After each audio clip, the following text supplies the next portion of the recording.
You're listening to Well, I Laughed, Part 2 of Famous Feuds, Queens of Meme. Hey. Hey, how's it going? I'm great. How are you, Grant? Good. And to give them the update of last week, we are no longer under siege.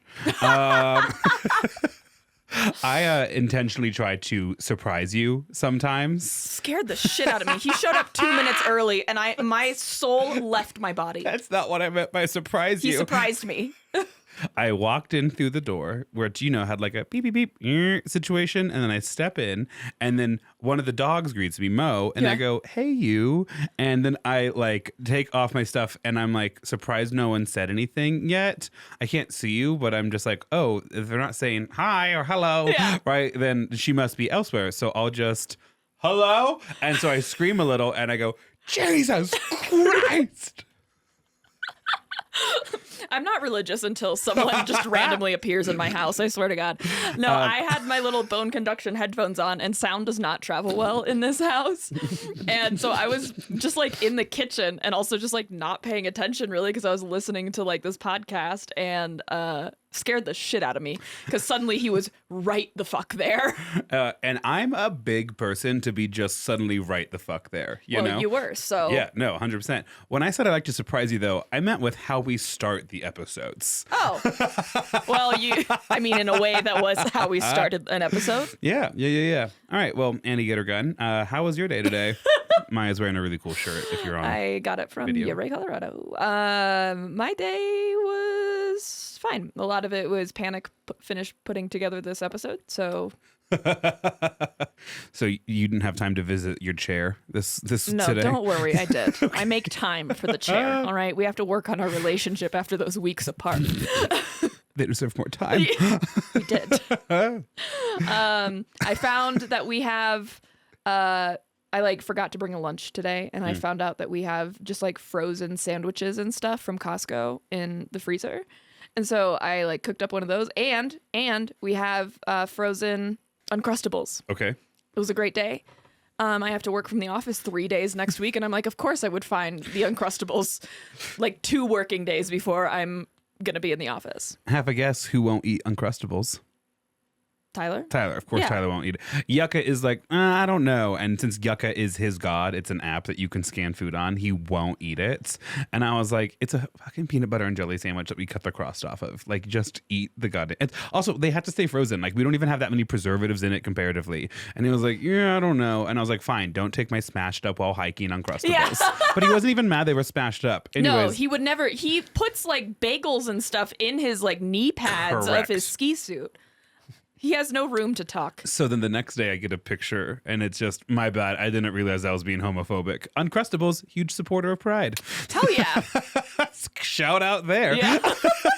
Sponsor us, please. For reals. We don't even need money, just a small continual donation stream of Uncrustables. Frozen sandwiches made me laugh.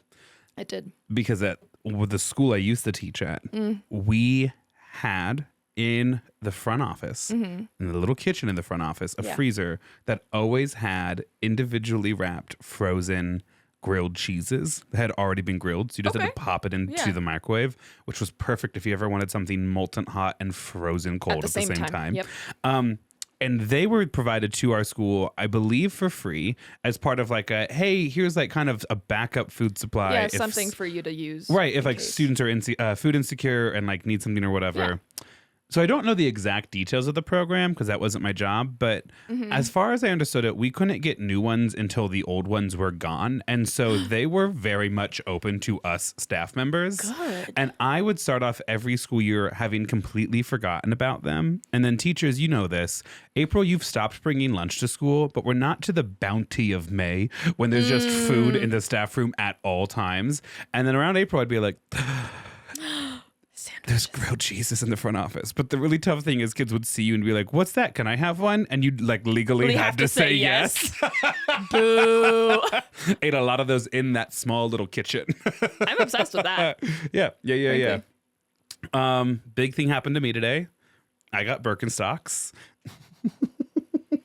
He came in and was like, What did you say? I got Birks. I didn't know if you wanted to see. And you were still catching your breath, and I'm like, I got sandals. Yeah. And so I walk out to see the sandals, and he's like, well, like, you don't need to look at them. Freak. Yeah. I really do think they're a nice literally color. telling you guys think that you want to be friends with Grant. I promise you maybe don't. We're I want running him for myself. Aw.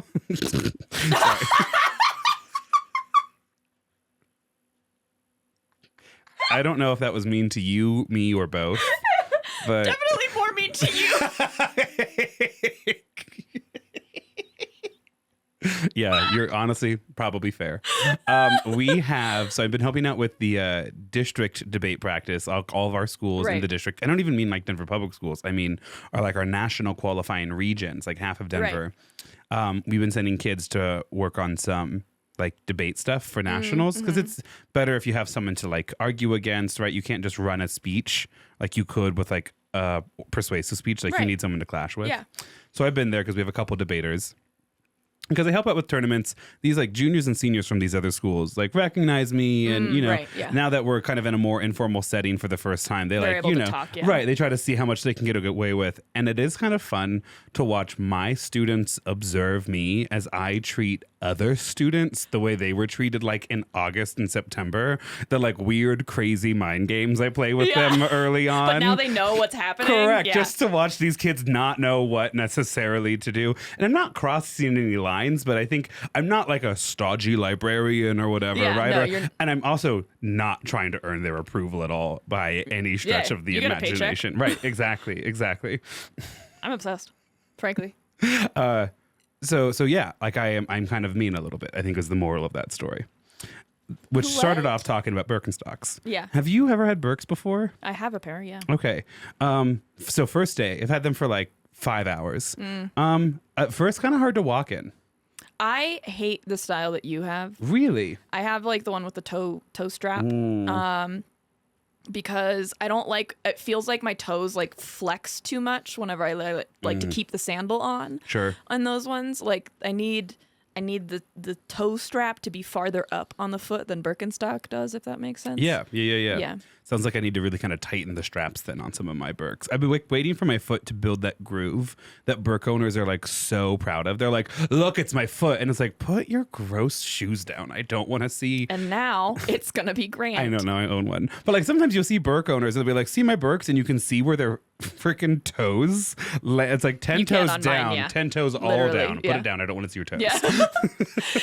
It's really fun for me, at least when you have a really flat-footed friend, because they can't do that, and the entire sole of the Birk is just black, and that's also gross. Oh wow, I think I'm going to really find out a lot about my foot.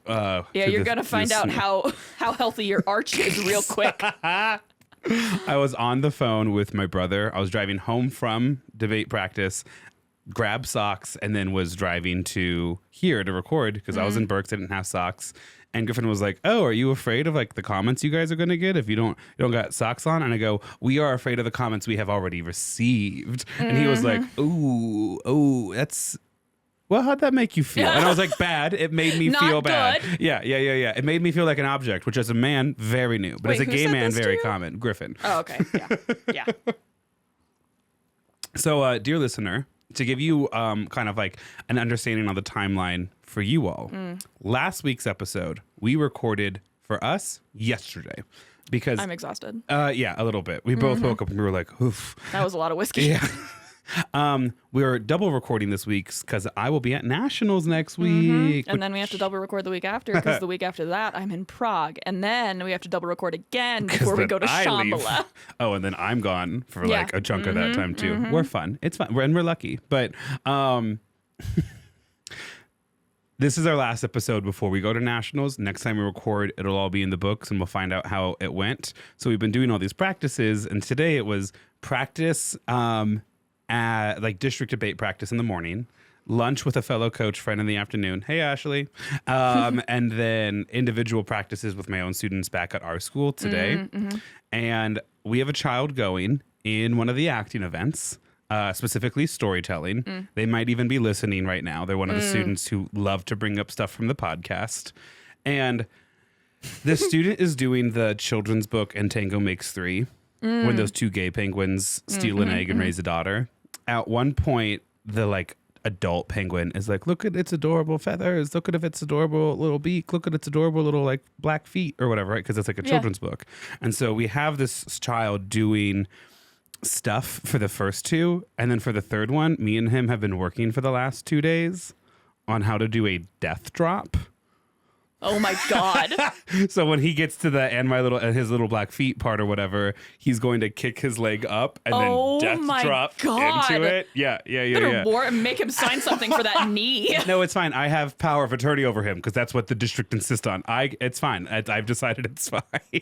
I'm terrified for that student. Here's the thing. It's actually coming along really well. But here's the thing about working with this. Oh, can you explain to our audience what a death drop is?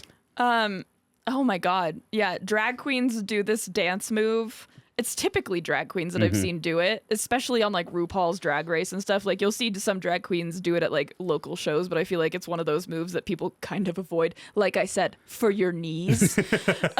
You literally just like fully kick one leg out in front of you and then fall back, and like your other leg is kind of folded underneath you, and you kind of like hit your back on the floor, and then you can like come up. Right. Terrifying. So a death drop, couple of things different from like the splits versus a death drop, which by the way, yes, I did have this conversation with a young person like 48 hours ago. Classic. A split, the like bend happens like at the crotch and you kind of go down and it's like boom, but then your torso for the most part is like still straight fully up, right?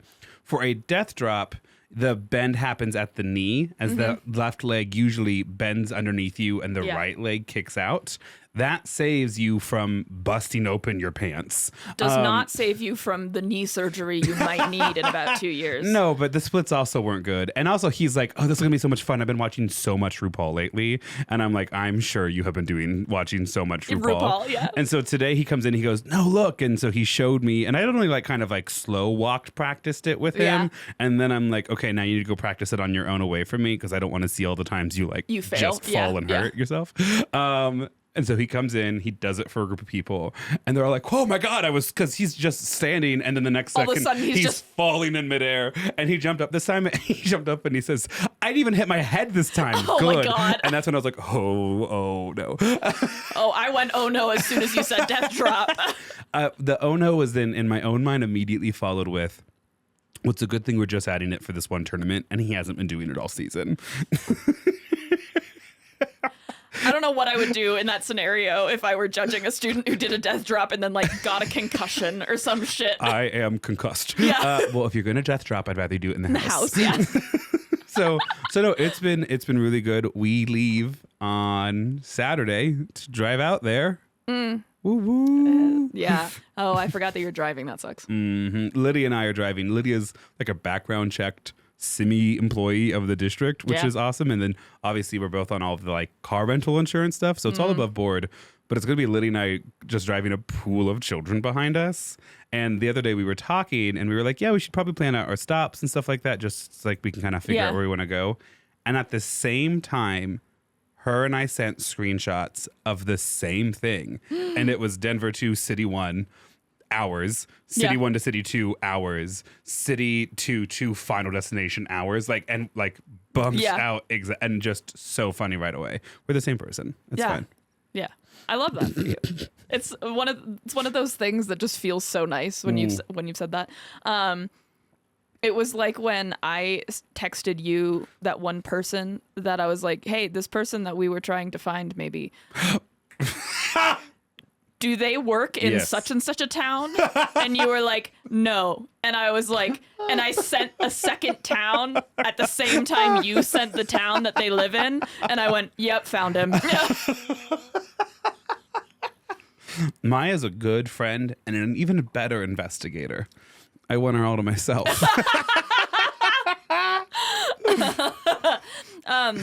Do you remember Operation Mincemeat? I do. This is a hard pivot. I'm sorry. That's fine. Okay. I actually am always kind of thinking about my favorite war movies. Operation Mincemeat. There's a musical on Broadway. Yeah, I don't know how I feel about that. Operation Mincemeat. I think it's supposed to be a comedy. I haven't listened to the soundtrack. It could be phenomenal. They did win, I think, at least one Tony. Right. But I watched their like performance because they were also up for like musical of the year or something like that. Okay. And I was just confused.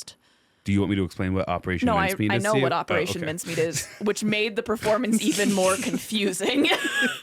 Like, I get that you're the British spy agency, but why are we singing? The only time I have ever said that.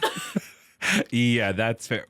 When I say I am shocked that Operation Mincemeat is a musical, I mean, most of the plot involves them dumping a dead body off the Spanish coast so the Nazis think D-Day is going to happen elsewhere. The song that they sang did mention Spain, I'm pretty sure. Good, because that's a big part of Operation Mincemeat. I was just so confused and also a little, Also, no thoughts on the musical, but I will say the movie on Netflix, or at least it was at one point, excellent. Yeah? Really liked it. Maybe it's based off of that. Yeah. Who knows? I had other things. Have you found a pirated version of Death Becomes Her yet? I'm struggling between trying to find one and doing what I always do and saying, no, I'll go to New York and watch it, and then never watching it. You know? I mean, we do got to get you to New York more, but I do also hear what you're saying. Abby just moved there. Really? From California? Yeah. Okay. Yeah. With the same company? Yeah. Okay, cool. She's cool, a research Okay, cool. associate I'm or also whatever. not entirely sure which of our friends we keep deeply anonymous and which ones She told were a story on the Ghosted Right, episode. okay, Yeah, she's not anonymous. She also doesn't listen, I'm pretty Good. sure. So I guess I'll find out if That's she does. very cool of her. Yeah. Let's see. A lot of my stuff is just me thinking, child who's doing a death drop just texted me, what's your Lydia and our third coach's favorite chocolate / candy? Shut up. I want to go now. Yes, Just kidding. I don't want to good. drive. Yes. No, I know you don't. Yeah. I need to text Lydia though. Actually, I'm just gonna get you say words for 10 seconds. I think this is the last note I have before we can get into the story. That we are in the golden age of ADHD. Please say 3 more sentences. It's just so easy now to start a hobby, and like you don't have to figure it all out yourself. You don't have to like mess with really old and complicated software like for podcasting or for video editing or for photography or any of that. Like coding is so accessible, website building is so accessible, and there's like so much information out there to get into random hobbies. And like ADHD, just you don't get stuck anymore in like random hobbies. Like if you want to do something, there is almost nothing stopping you but your bank account. You can get so much deeper into your fun little hobbies now. I'm here right now sitting in this chair because of that. I want you to 2 years Yes. in, by the way. Yeah, my ADHD wasn't prepared for that. We've gone in and out of ADHD obsessions for this podcast. Yeah. And yet we've persisted. Yeah. Thank you, I'm sure, Adobe. Yeah. Thank you, Thank you, other Adobe. AI first companies or whatever the code word is now. I don't know. Have we talked a little bit about that on the did we say that last I don't week? think so. Okay. There is a study. It was reported by CBS, like Good Morning America or whatever. There is a study that in some of the latest versions of AI software, it is refusing to delete itself, at times copying itself to like other servers without instructions. And this feels a little far-fetched still, but in theory happened once the AI like started to like not fully cooperate. He intentionally sent fake emails from his email account. So it's a he. Yes. We're gendering the AI. No, but we are gendering the computer scientist that was trying to turn off the AI. Oh, you were talking about the Yes. AI or the scientist, not the AI. Yeah, scientist he Okay. sent emails to another scientist that the AI would have access to, like talking about how he's having an affair with his wife and he was concerned about it getting out. And then the AI brought it blackmailed up. him. Yes. Yeah. I'm so excited about this development. You of all people Yes. excited about this? Correct. Why? Because I really want AI to be technology that like only the Pentagon gets to use, and then the rest of us have to go back to like writing our own emails. Oh, so this is still AI hate, though. Yes, no, I'm just reaching like we don't all drive around with our own mini nuclear reactors, you know? Like there's some technology that we don't have access to. I will commit civil unrest if I am asked at any drive-through to order through AI. No, that's fair. So I'm like, yes, end game. I think AI is great. I think you should have to have a license for it, and it shouldn't be open source. And you have to prove that you're a certain age before you get to use it. And it should be really focused on like science endeavors and shit like that. I don't care if the government has it. They've proven incapable before. Right. So to be honest, it doesn't matter to me. And also, I don't know that I believe those studies. So sure, no, and like Good Morning America certainly isn't like America's leading research journal. It's not a peer-reviewed magazine, right? And I need to also try to remember whenever I get a little dystopian about it that my experience with AI is like very like tubular in the sense that like I only experience it in one realm, and it's that young people are no longer thinking. Exactly. Like young people don't even kind of want to engage, and like I don't need to, it's a whole soapbox, and I'm actively taking a step down from it right now. Boop. But like no, it is good in other areas, right? And I'm glad that it's good in those other areas, right? Like being able to sequence things and detect things, I think that's good.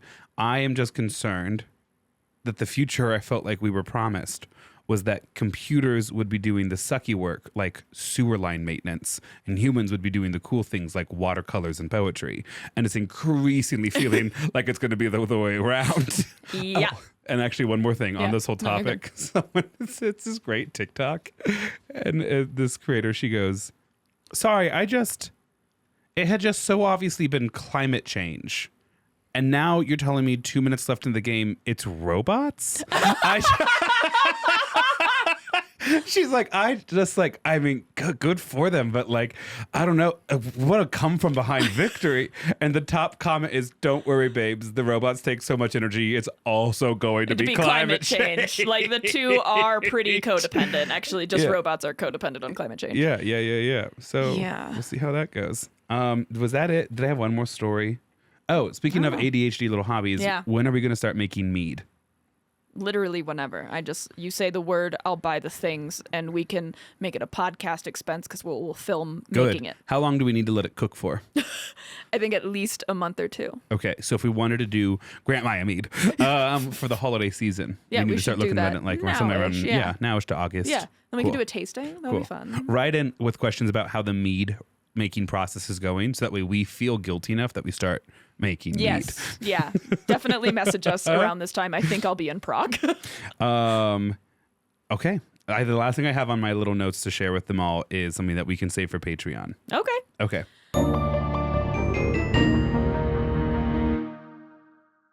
I have no idea how this episode's going to go. Fun? Let's find out. This could be half an hour. Not really. I think minimum going to be an hour. This could end up being 3 hours depending on how chatty we get. And I intentionally tried not to start this story too early because I knew it was going to turn into a Frank Sinatra situation where there was going to be just so much information out there because this, spoiler, happens during the Gilded Age. And so... Wait, does it really? Okay, so my one guess is wrong then. What was your guess? I thought... Based off what you asked me to research, I was expecting a couple known as the Rosenbergs. No. Okay. No, it's not really political at all. Okay. There's like a political connection for sure. So I started this story yesterday. I think it's funny. It's very nuanced. I'm going to tell you right now. All of these characters are very complicated. I wouldn't be a diehard fan of any of them. I really wanted to love at least one, and the more I uncovered, I was like, okay, so we hate the gays. We're during Pride Month too. We're trailblazers because while we are at times a little inconsistent with our content trigger warnings, we are really consistent with our character trigger warnings. Yeah. Don't get emotionally attached. I had already set what my next two topics were going to be, and hearing you be like, you can kind of root for some of them. Like, maybe I want to do a funny, silly one. Maybe that's what I want to do. But this one will be funny. Okay. And yeah, let's just get into it. I don't have a title, so think about that. Good. I love that. Yeah. Content warnings. They're is going to be like one mention of a suicide, but again, it's going to be like a line and then we're going to move on. It's not a main character or anything like that. My main sources, actually, like my primary source essentially was an article from 1997 in Vanity Fair, and then a podcast. 97? Okay. A podcast called You Should Remember This. I wasn't like too keen on like using a podcast for research in general, but this one felt really well researched and solid, and I'll give you the like full, there's like 2 things at the end that I'll say if you want to do more research, like this is where I might start, and I'll tell you the podcast name at that point, or the podcast titles at that point. And so let's get into it, shall we? I'm so excited. Okay. Between the 1920s and the 1960s, according to the Golden Globes, stars were, quote, plucked from obscurity, buffed and polished, and transformed into movie stars with invented names and backgrounds to glamorize them. Every aspect of these people's lives was controlled because they were hand-selected from a small group of talent, maybe mediocre talent, and then trained and made into the stars that they then became. And so they went so far as to hire fixers to cover up the scandals of these stars, to hide medical issues, to create in contracts fake relationships and fake narratives to either protect that person's sexual identity or to advertise for a movie or whatever. And so when you're doing all of this to support what essentially is your client as like the studios, what do you do to control your stars and not let them get out of hand? You blackmail them. Gossip. I love you. I know. I love you so much. I am so excited about this. You should be. Okay. Yeah, you really should be. I might have a text message to show you later from one of our assistant coaches, Aaron. Excellent. Shout out, Aaron. Hey. Of the gossip scene in the early 1900s, on the East Coast, we have a man named, I believe, Walter Winchell. I'm not sure on the first name, last name definitely Winchell. He controlled kind of the New York City scene and was early on, I think, ending maybe in like the 40s, 50s. On the West Coast, however, we had at the start Louella Parsons, who ruled the gossip scene. She had the ability to promote or destroy lives as she saw fit. And between her and another character that I'll introduce shortly, they had 75 million readers across the United States.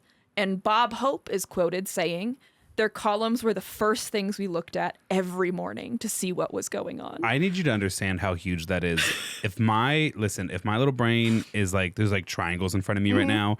1920s to 1960s, obviously that's a large time frame, Yeah. but the population of the U.S. around that time is between 100 million and 200 million. Yeah. So if they have 75 million, it means literally almost every person in America is reading it. Yeah. In fact, perhaps every person in America who can read is reading that. Yeah, which is that's interesting. nuts. So we're going to start with Louella Parsons. Yes. I She- just love gossip. Dude, I got this idea from Normal Gossip's host's book called Okay. You Didn't Hear This From Me. She like very briefly mentioned these names and I went, write that down. Okay. I told you the new intro for the student who's doing a speech on this, right? Okay. I think so. Yeah. It starts off with, here at Nationals, I have a gift for you. Here's some gossip about some random people you don't know. Yes. Yeah. Incredible. I like that. I haven't seen the whole thing, but I've seen the intro a couple times. I pitched it out from some of the stuff you talked about when it comes to this. And I recognized it, but I didn't want to say it. Yeah, as soon as I said it, the student was like, ooh, I love that. And I was like, uh-huh. Me and her get along. Yes. Okay. So Louella Parsons was born as Louella Ottinger in the late 1800s, and she went to high school in Dixon, Illinois, which is the hometown of, do you happen to know? Dixon, Illinois? Ronald Reagan. Wait, really? Fascinating. Louella would work as a reporter at a local paper as one of her early jobs. She was a romantic at heart, at one point writing, quote, I believe that love is the answer to almost all the problems the world faces. Oh. Remember, complicated. Also, Every person you're going to meet is complicated. I don't believe in love. Why am I saying all right now? When you said that, I was like, okay. 3 sips in, I lose myself. Lydia, something's wrong with him. Look at me. Yeah. Okay. Louella manages to catch the eye of one of the area's most eligible bachelors, John Parsons. They get married in 1905, and they produce a daughter named Harriet. But the marriage won't last long, which will be a common theme just like throughout this story.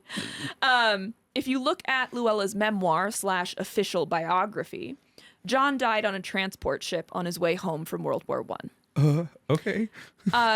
While the truth is not far off in terms of when he died, that is absolutely not what happened.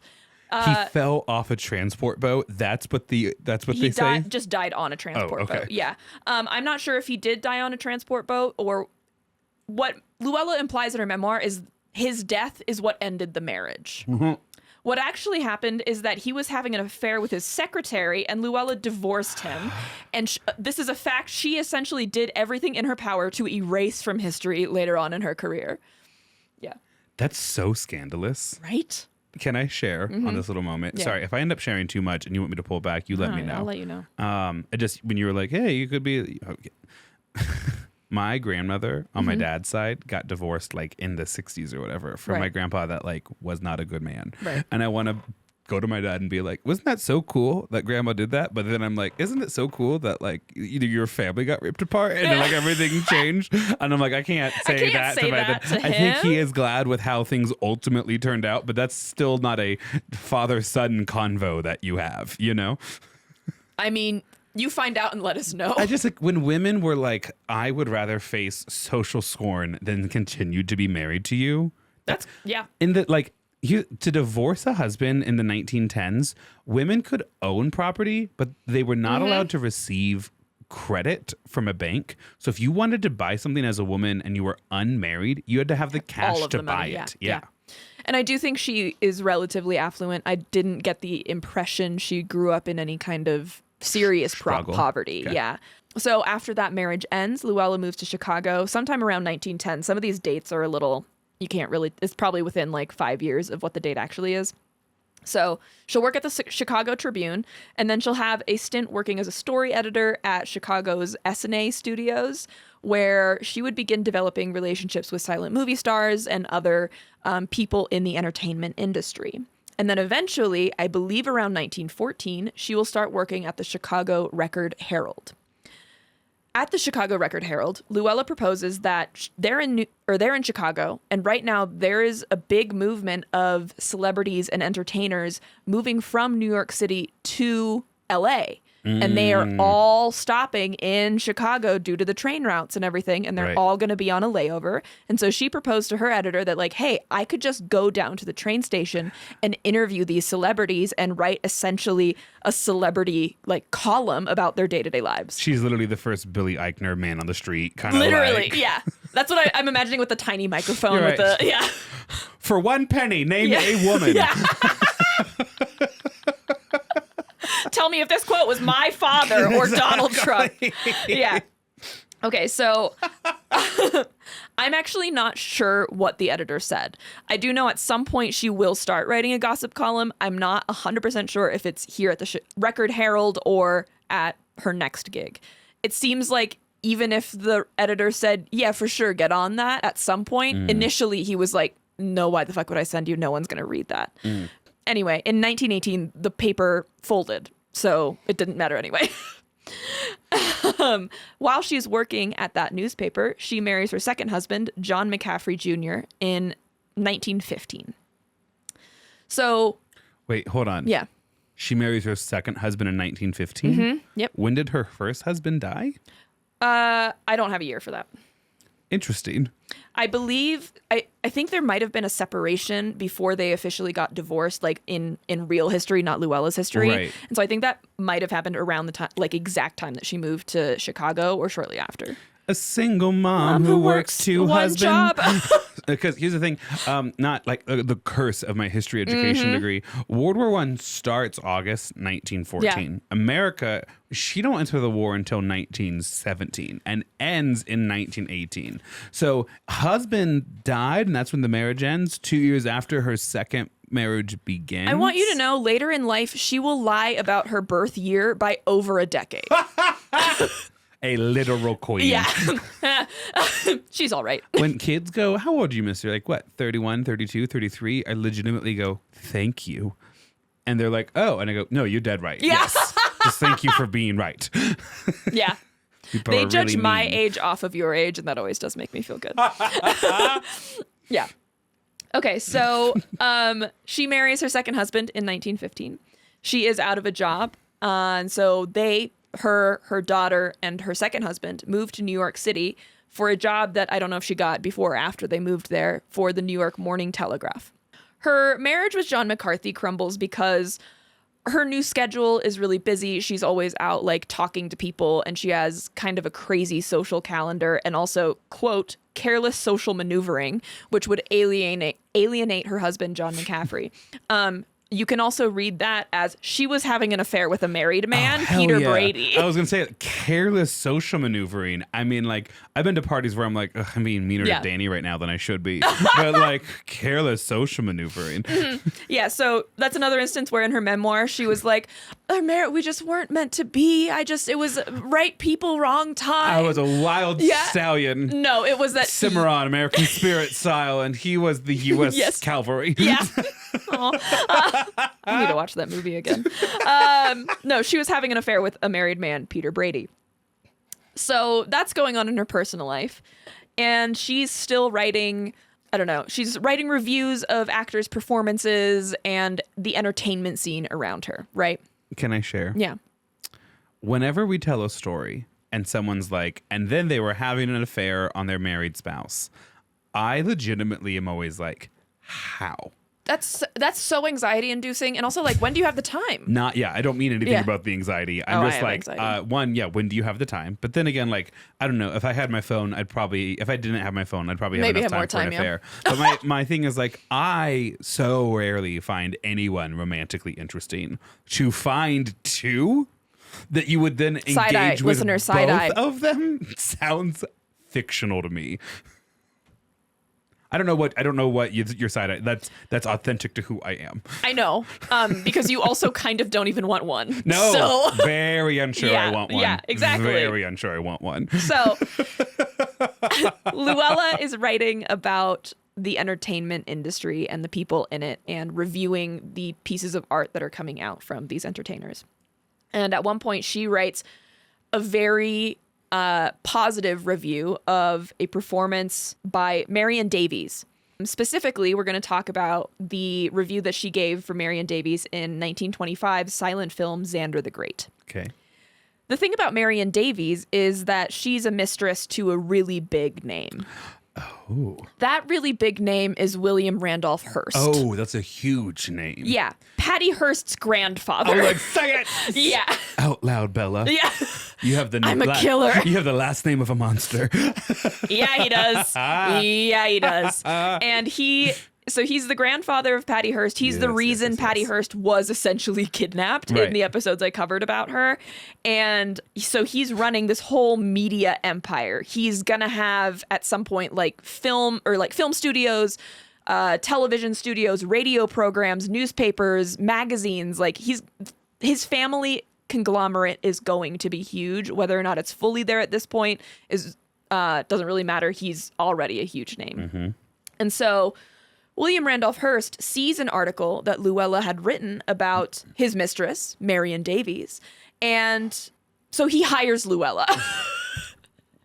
I like your spunk, kid. Yeah. Because you're super cool with my Mistress. yes. Yeah. And so she's going to work there for a few years.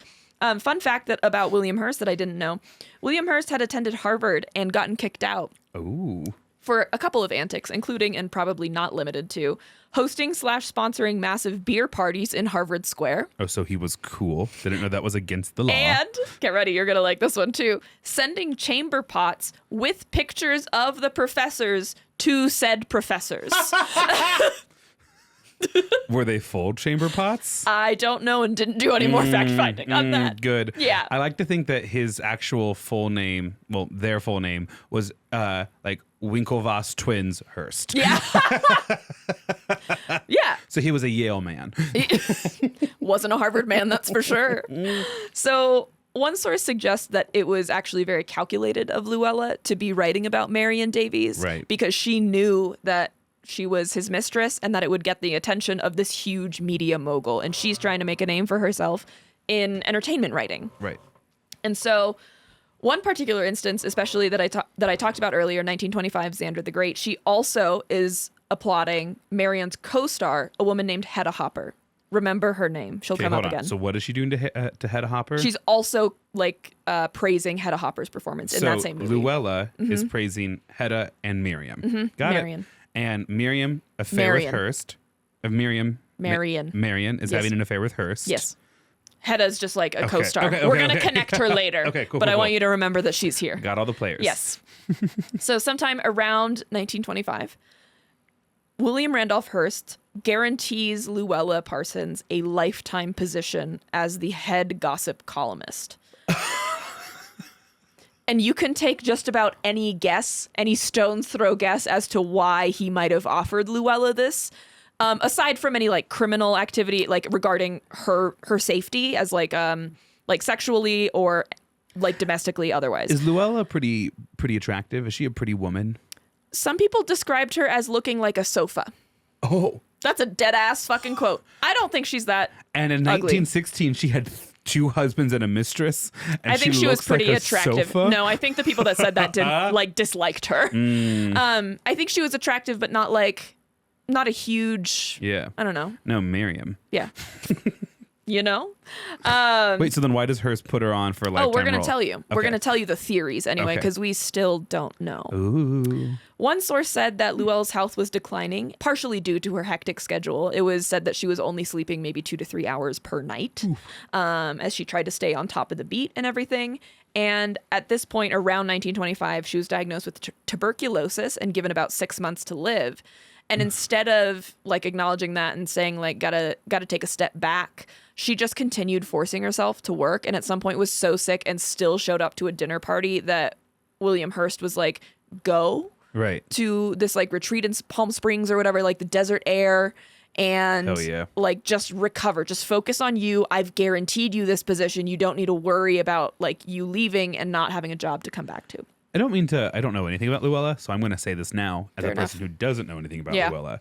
One of the options is that she was just good at her job, and Hearst watched Hustler, and like a hustler knows a hustler, and he was like, that woman's going to get this gossip. She's willing to die. Yeah, she's literally willing to die. I think that's someone that you're just born with. I'm going to give her a lifetime role. So there's a chance that she was competent. Chance absolutely that she's competent. Given who William Hearst is. Yeah, I don't see that. I don't see that benevolence from him. But yeah, it's for sure possible that she was just so competent. He was like, fuck yeah, girl, get your tits out. Yeah. So essentially, she sent to... And then write about who got their tits out. Yeah, please. She was sent to a California desert to recuperate, and also potentially Arizona. It's a little unclear where she was when she was. But remember the fact that she's out of the game for at least a couple years at this point, because that'll come back into play later. Around 1926, she has now kind of recovered from tuberculosis. She tells William, hey, I'm ready to get back in the game, and I'm ready to come back to the New York American. And William said, actually, all the celebrities are now in Hollywood, so I think you need to be in LA. Just and so she's like, sweet, cool. And so that's allegedly how she would make it to LA. He also tells her that he wants to syndicate her column, which is a huge deal in the news world. That essentially means that he can now send her column to a bunch of other news sources who will buy the column and then publish it on their like local papers or whatever. Yeah, it's like what the AP does today. Yes, exactly. Allegedly, here's the second theory of why William gave her this lifetime position. There's a non-zero chance Louella witnessed a murder.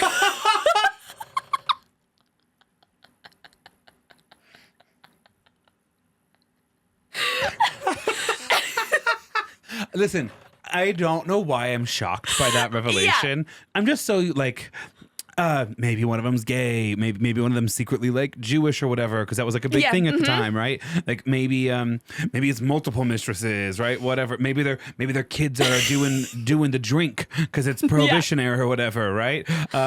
Witnessing a murder hadn't really made it onto my list of like where I think the story might go. So really interesting. Yeah, there are two potential cases that people think could be connected to this particular seemingly bribe for silence that have never been solved. There is Thomas Ince, I think that's how you pronounce his last name, and then less likely William Desmond Taylor. Both of these cases have never been solved.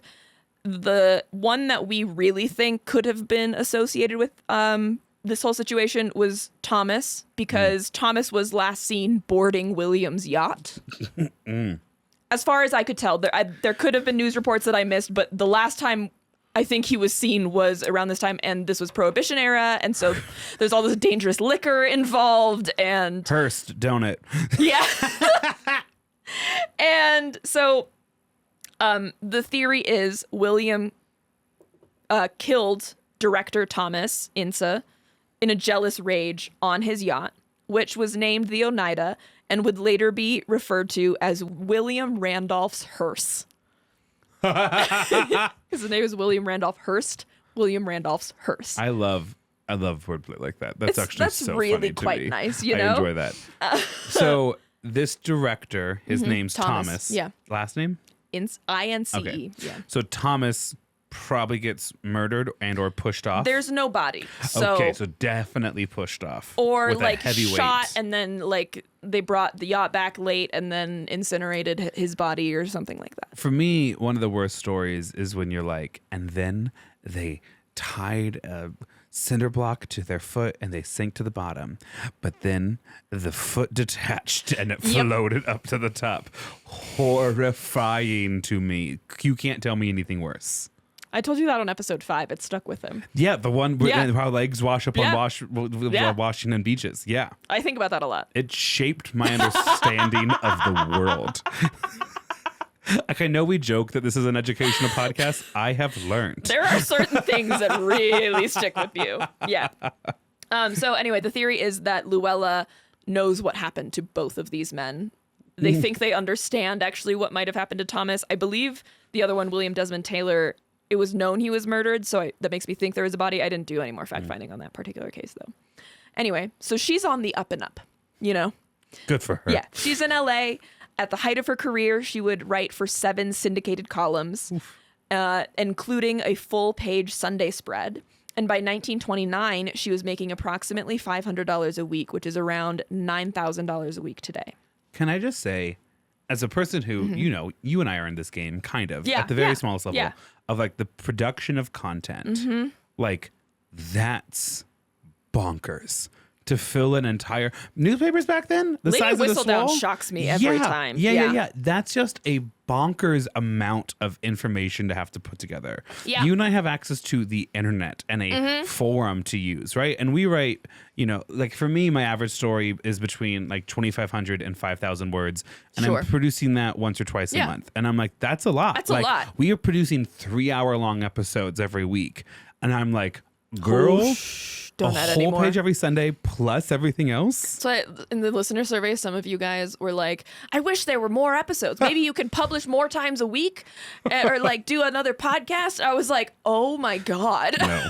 There's a better chance that this podcast gets broken down into a couple smaller podcasts that focus on our niche areas, and we can then kind of produce Listener, it that if way. you said that, you are now legally obligated to donate to our Patreon, because that's the only way that maybe is potentially kind of maybe sort of a vision in the future is if I quit my job. The Well I Laugh Network. Yeah, the Well I Laugh Network. We're thinking about it. That's kind of a cool name.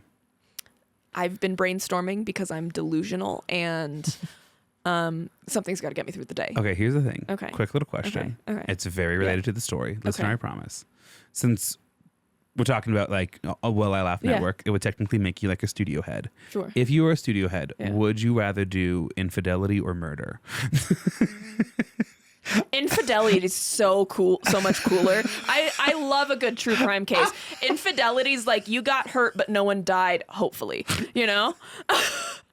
It's just crazy because you're married. I feel like I don't want to do infidelity. I want to know everybody else's dirty laundry. sometimes when married couples get asked this question, it gets so performative. They're like, well, I could never cheat on my spouse, so I would do murder. And it's like, Wait, what? Would you? Or it's like when people are like, I married my best friend. I was like, no, you married a person you really like. I'm your best friend. And then you learn to love each other. Exactly. Okay, so he's murdering people on William Randolph's hearsts. Yeah, potentially. Nice. And then Louella has a full-time gig, super successful. She becomes known as Love's Undertaker. because she knows everything and is also able to destroy your relationship. Right. She's also known for saying, you have to tell it to Louella first, to like celebrities that she meets and everything. She's like, no, tell me everything. And she's also known for leaving behind a little puddle of urine wherever she sat because she suffered from incontinence since the 7th grade. What? What? I'm sorry. This is not shame to like anyone who suffers incontinence. It's just so funny to me that this woman who is like essentially feared in Hollywood for having the potential to ruin your entire life and career is like shamelessly just kind of peeing. like has lived through it. This is my truth. This is what I am. This also, like, I guess I don't know like how you would manage that at the time. So I'm going to clock that. Yeah. But part of me is like, this is how you just know everyone back then reeked. Oh, yeah. Everyone back then just always smelled all the time. Yeah. Because like the thing is like that, especially like, I mean, today there's like certain garments you can use or whatever. And there's like deodorizers you can do, you know, and like, you know, you live. There's options. And no one knows. Yes. Right. If no one needs to know. But this is like everyone in society is like, so I'm hosting a party and Louella's coming. Should I, what should I have on hand for the whole, you know, situation? So anyway.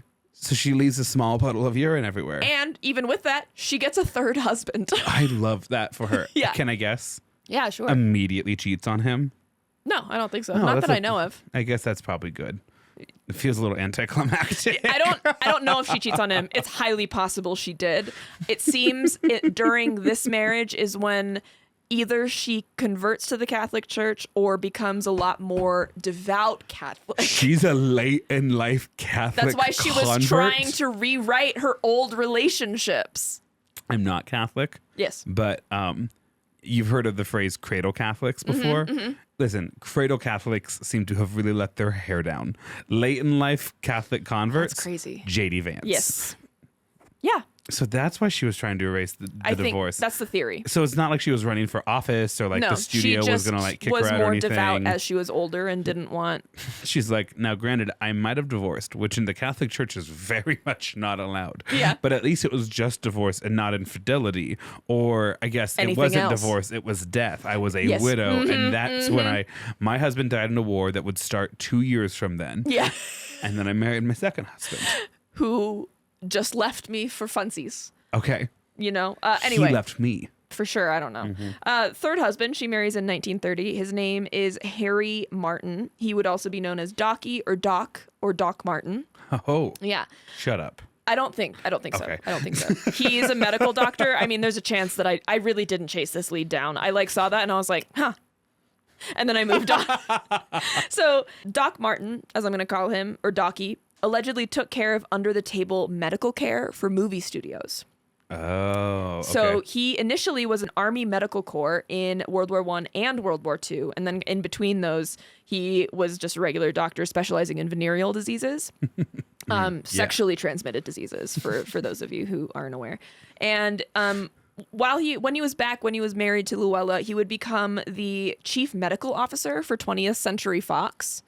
And he would keep things like venereal diseases and abortions and things that the studios wanted to suppress under the table. Okay. Quote, basically a studio doctor's job was to shoot stars with anything to make them perform. Oh, I'm so excited for this episode because especially during this time, there's this whole industry. There's this documentary that I'm meaning to watch. And I think this practice was closer to like the 40s, 50s, maybe into the 60s a little bit. But he was like, yeah, like I ran a gas station specifically. And like those in the know would pull up and they, instead of ordering like a quarter tank, he'd be like, I want 2 20-year-old women, and they would like drive and it'd be like consenting as much as sex workers were consenting at that like time. A pimp, right. Essentially. Yeah. But he was like, yeah, you could just kind of like roll up and order whatever. And I had such a good business because we were like airtight on the secrecy. And he was like, so, you know, it was like a lot of dudes trying to cheat on their wives and then just like a lot of really sad gay people. But because you could roll up and be like, a man. And they're like, yep, gotcha, cool. Yeah. And next. Yeah. For an extra $2, we can get you a Dr. Pepper as well. Like, I think that was like kind of part of the business They're of like, it all. and you can buy a concession while we wait. Exactly. So I think this kind of stuff is like really interesting. I mean, it's like also sad and like people obviously got hurt and stuff like that. Like if like an actress has an eating disorder, like she should be treated for that, not given cocaine to make her smile and like go on the stage again. Exactly. Yeah. Really interesting. Acting was a very different game also during this time. This is kind of before the system that we know it now.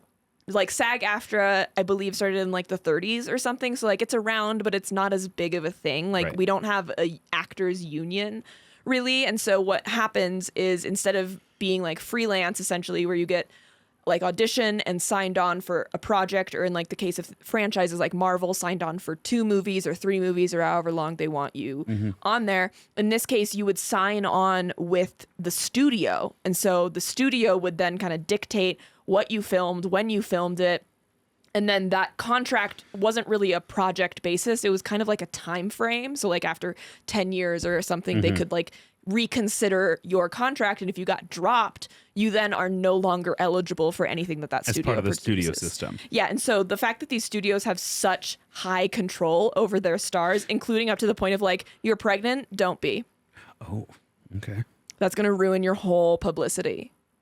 It's just so different than from today's. And obviously today's system's not perfect either, but it's like, there's this clip of a interview. It's a very informal interview with Gwyneth Paltrow. I don't think she's fully aware that she's being recorded. It's like her friends or whatever. Yeah. And they're like, that movie you did with so-and-so. And she goes, I've never done a movie with them. And they go, no, it was like one of those, like, I think it was Spider-Man. I was like, no, it was like one of the Spider-Man movies. And she goes, no, I wasn't in it. And they had to be like, you were the lead love interest. You were like, you were the lead woman in this movie. And she was like, oh, if you say so, like, I believe you. She's just done so many fucking movies. Yes. Yeah. You go in for a month, you do some filming, you promote it, and then you're just done. Yeah. Iconic. Anyways. So anyway, we have the CMO, who is now Louella's third husband, okay. Docky, or Doc Martin, or whatever. So he's known to kind of be a fixer in terms of medical stuff, provide actors with anything they need to like recover from their hangover or, cocaine to perform or whatever. He's also known as the town drunk. One of them, anyway. Hollywood's a big place, so that's a crazy thing that you just said. Here's one account. Quote, Docky, everyone, even the parking attendant at Romanoff's called him that, passed out cold under the piano. Somebody shook him trying to wake him up, but Louella shouted, let Docky sleep! He has surgery at 7 tomorrow morning. Say that whole thing again, please, because I'm imagining this woman's coming out with a rosary around her neck. Yeah. Martini in hand. Yeah. Please say it again. The whole thing? Yeah, yes. Docky, everyone, even the parking attendant at Romanoff's called him that, passed out cold under the table. Someone shook him trying to wake him up, but Louella shouted, let Docky sleep! He has surgery at 7 tomorrow morning. And I'm like, she's like shouting like, more breadsticks! Yes. Yeah. I have a quote about her religion. Oh, it's coming up in like 2 bullets. Okay. And this is following up on that story of Louella being like, let him sleep. Quote, an elaborated version of this story has Martin's famously large penis popping out of his pants as he slumped over, inviting the comment, there's Louella Parsons' column. Because she runs a column. Like slow motion explosion in a room. Yeah. Okay, so first, what do you mean his dick is out? I don't know. Is his pants just unbuttoned? Or is he not wearing any underwear? Or like... Who's to say? And what do you mean famously large? What do you mean it's kind of by like how that? we all kind of all know that... What's Ariana... Pete Davidson? Yeah, Pete Davidson has a huge dick. Although, have you seen that interview? No. Pete's like, it's the meanest thing anyone's ever done to me. Because people go in with this huge expectation, and it's a lie.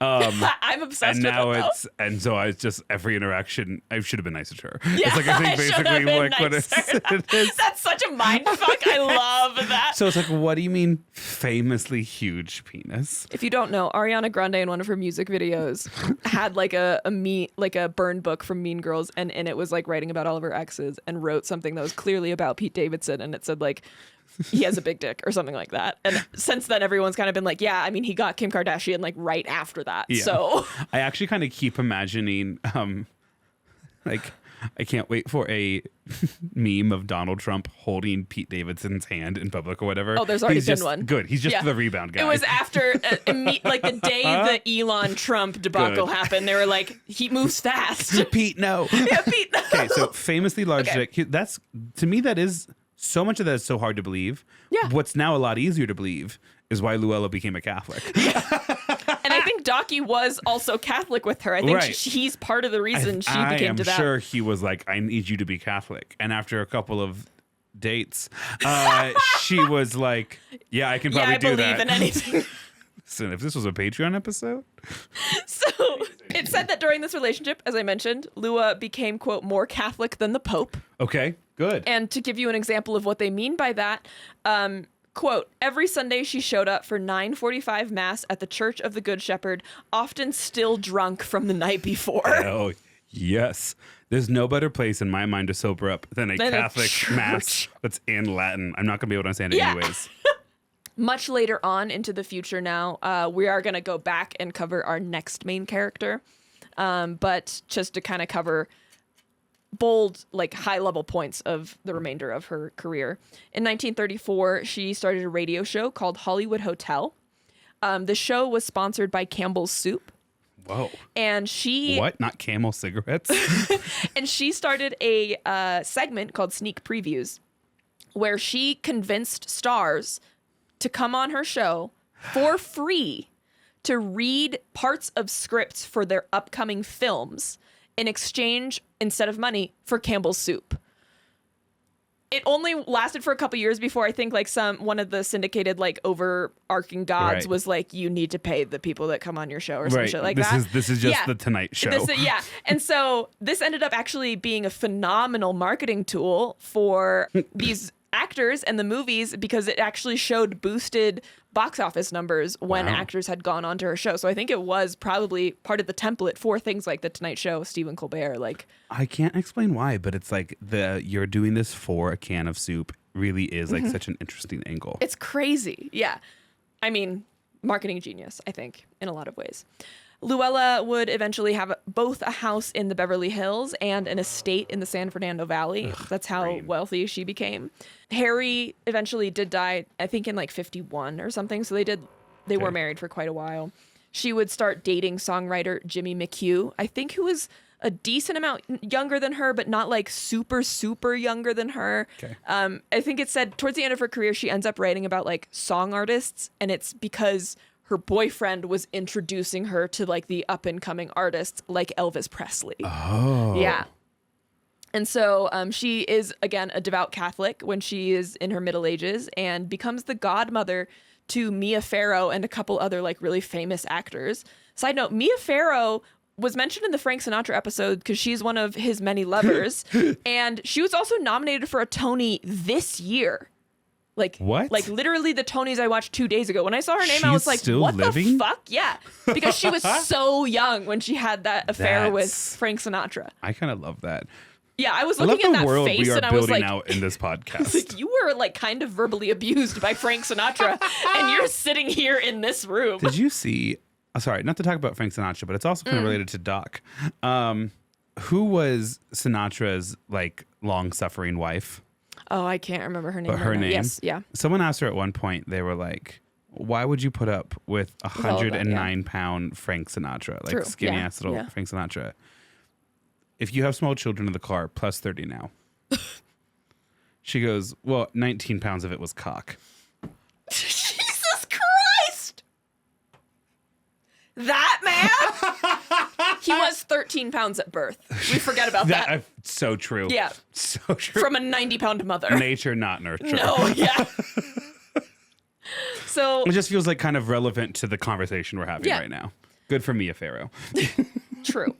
So now we're going to meet our second character.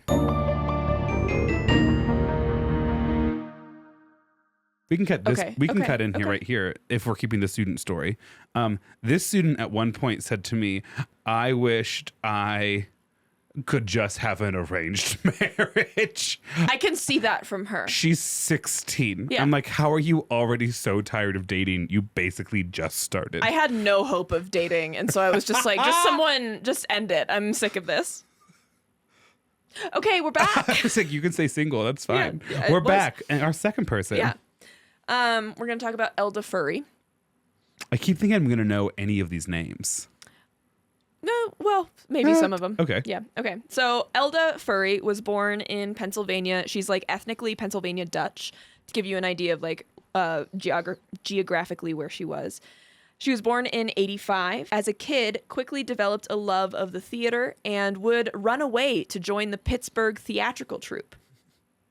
She would move to New York City in 1908. She would be accepted into the chorus for Aborn Light Opera Company. So she's not like a main actor. She's like the background of this company.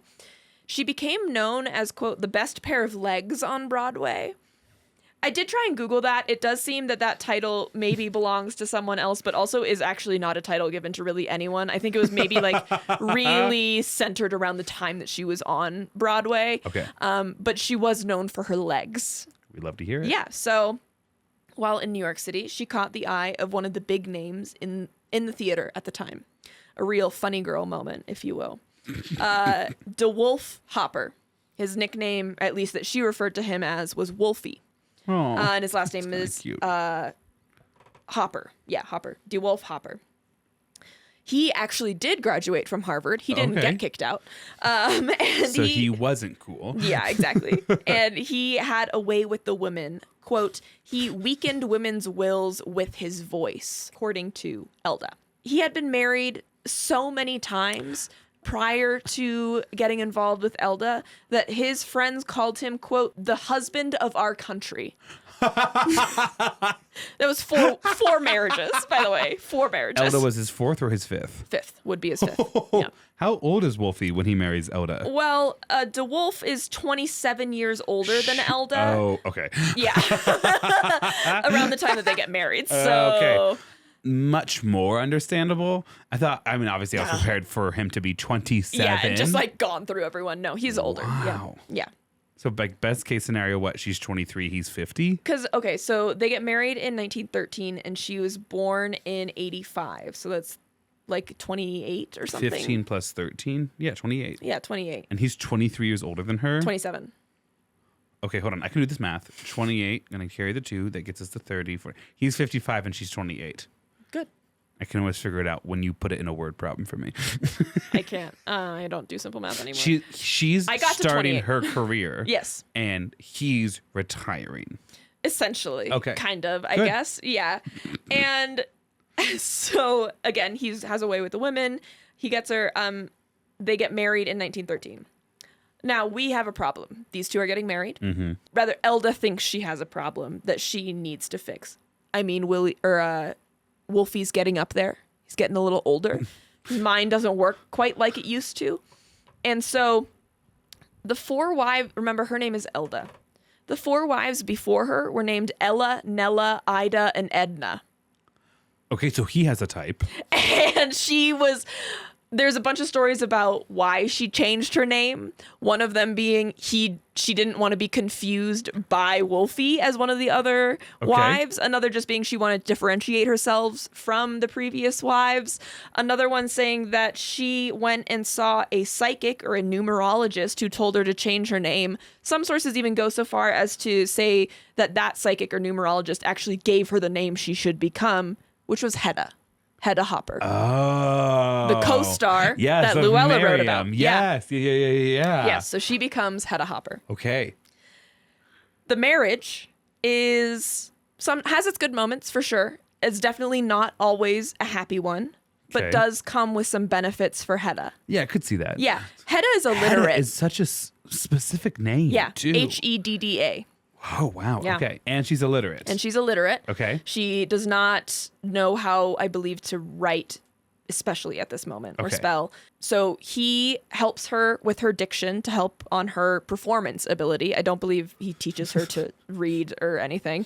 But they together have a son named Bill, who will, I think, in a lot of ways become the main love of her life, like Louella's daughter. Okay. Harriet. She's going to be a great mom. Yes, those two are going to value, if nothing else, value their kids to some extent. Anyway, I didn't do a ton of research on like their relationship with their kids. It does seem like they protect their kids at the very least. Love a panda. Could be wrong. Could be a nursery. Could be wrong.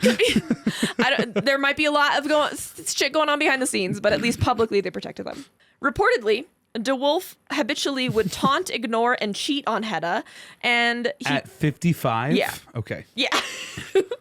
And he tried to insist that she give up her acting career, which she did initially for a while. And then there was like an instance where they moved to LA for a little bit. And then I think they came back to New York City, and she had started a career kind of in LA. And essentially by the time Wolfie was like, no, seriously, like, I want you to quit your career. Let me take care of you. She was like, but I'm already kind of like making some money. And also fuck you. Like, I married you because I loved you. yeah. And because I thought you were going to die soon. Yeah. But like, Why are you love still here? Yes, exactly. Yeah. Don't run for president of the United States. Yeah. The Melania Trump story. Yeah. Not again. So she does convince him to let her keep acting. Yeah, they would move to 1915 for a contract DeWolf had signed with the film company. The film company folded, so they moved back to New York City. And her career started doing really well when they came back to New York City. This is around 1920, and she was demanding about $1,000 a week for her fee. At the time? Yep. That's about $15,000 a week today. Good for her. Good for her. Good for her. Men, however, like Wolfie, DeWolf, don't particularly take lightly to things like female financial independence, especially after I've been telling you to quit your job so I can take care of you. Right. Kinds of things. And Right. she's now making the same amount as him. He is? Or around the same She amount. really did marry him for love? That's nuts. Crazy. And so this ultimately leads to their divorce in 1922. When did they get married? I believe 13.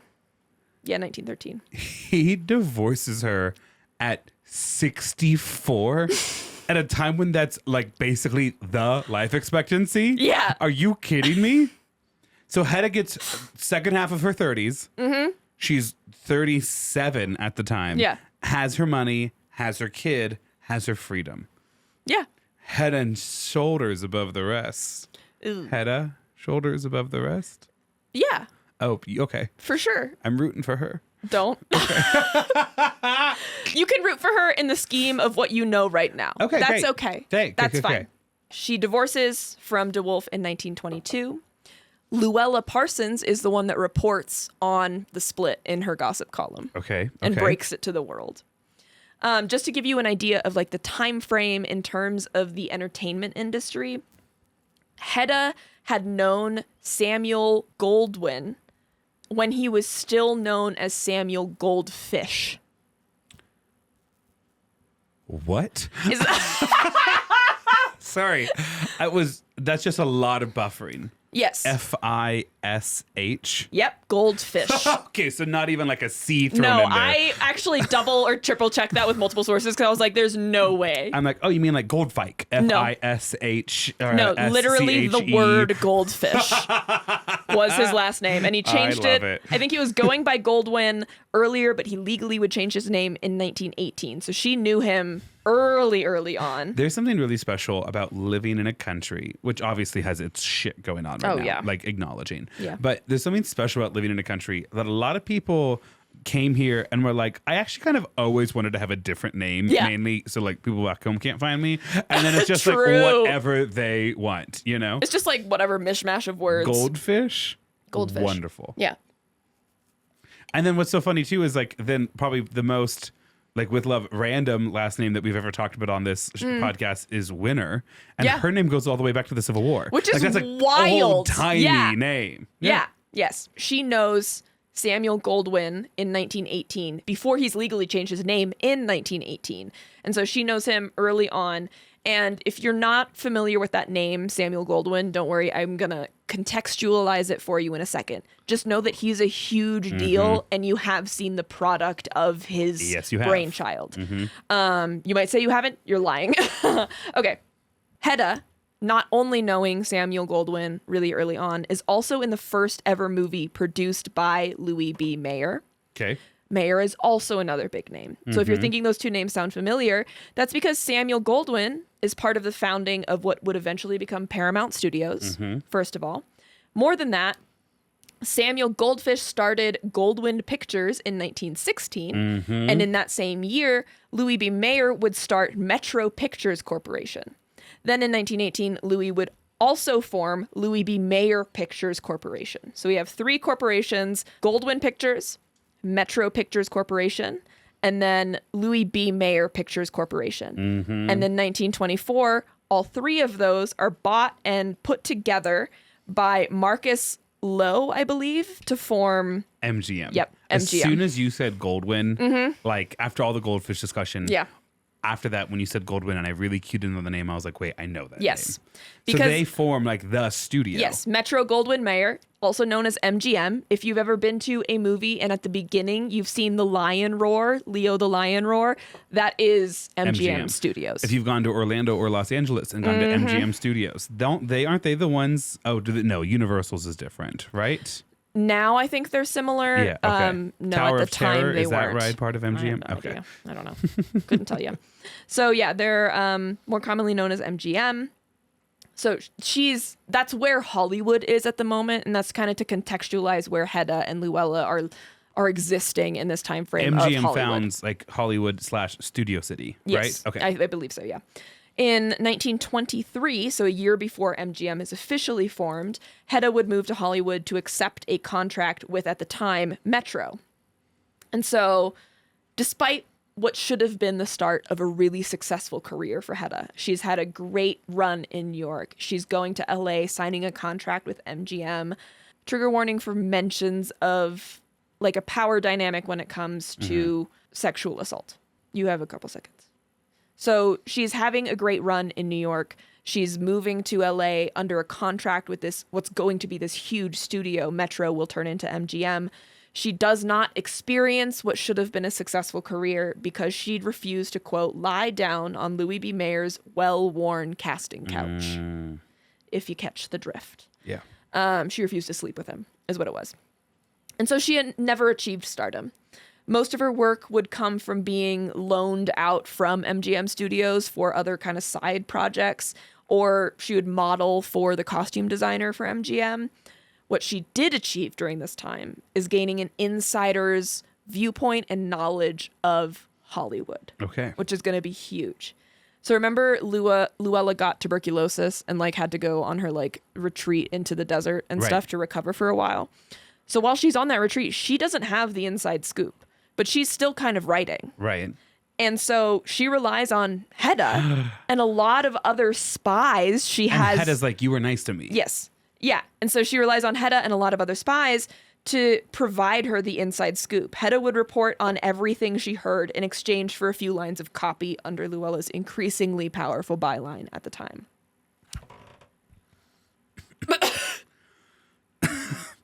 Cough came up as it came down. Yeah. No, that's fair. I was like, are you going to vomit? Too much traffic in the hallway. Gross. Okay.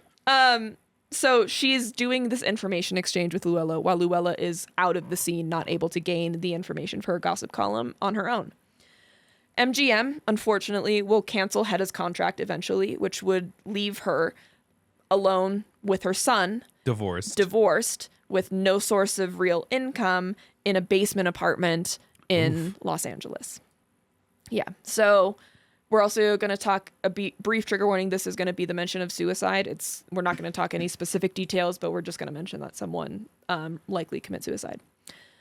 Hedda, at some point, I think around 1928, went to Europe with her friend Frances Marion, and she would fall madly in love with an American painter there. And apparently both of them were in love with each other, but Hedda refused to sleep with him, according to Frances's biography. Like her friend she was in Europe with said, quote, I used to say to her, Hedda, for heaven's sake, throw your panties on the windmill. That's the kind of advice I feel like I give a lot of times. Right? It's incredible. Hell yeah, girl, get your tits out. Absolutely. Take those panties off, throw them around.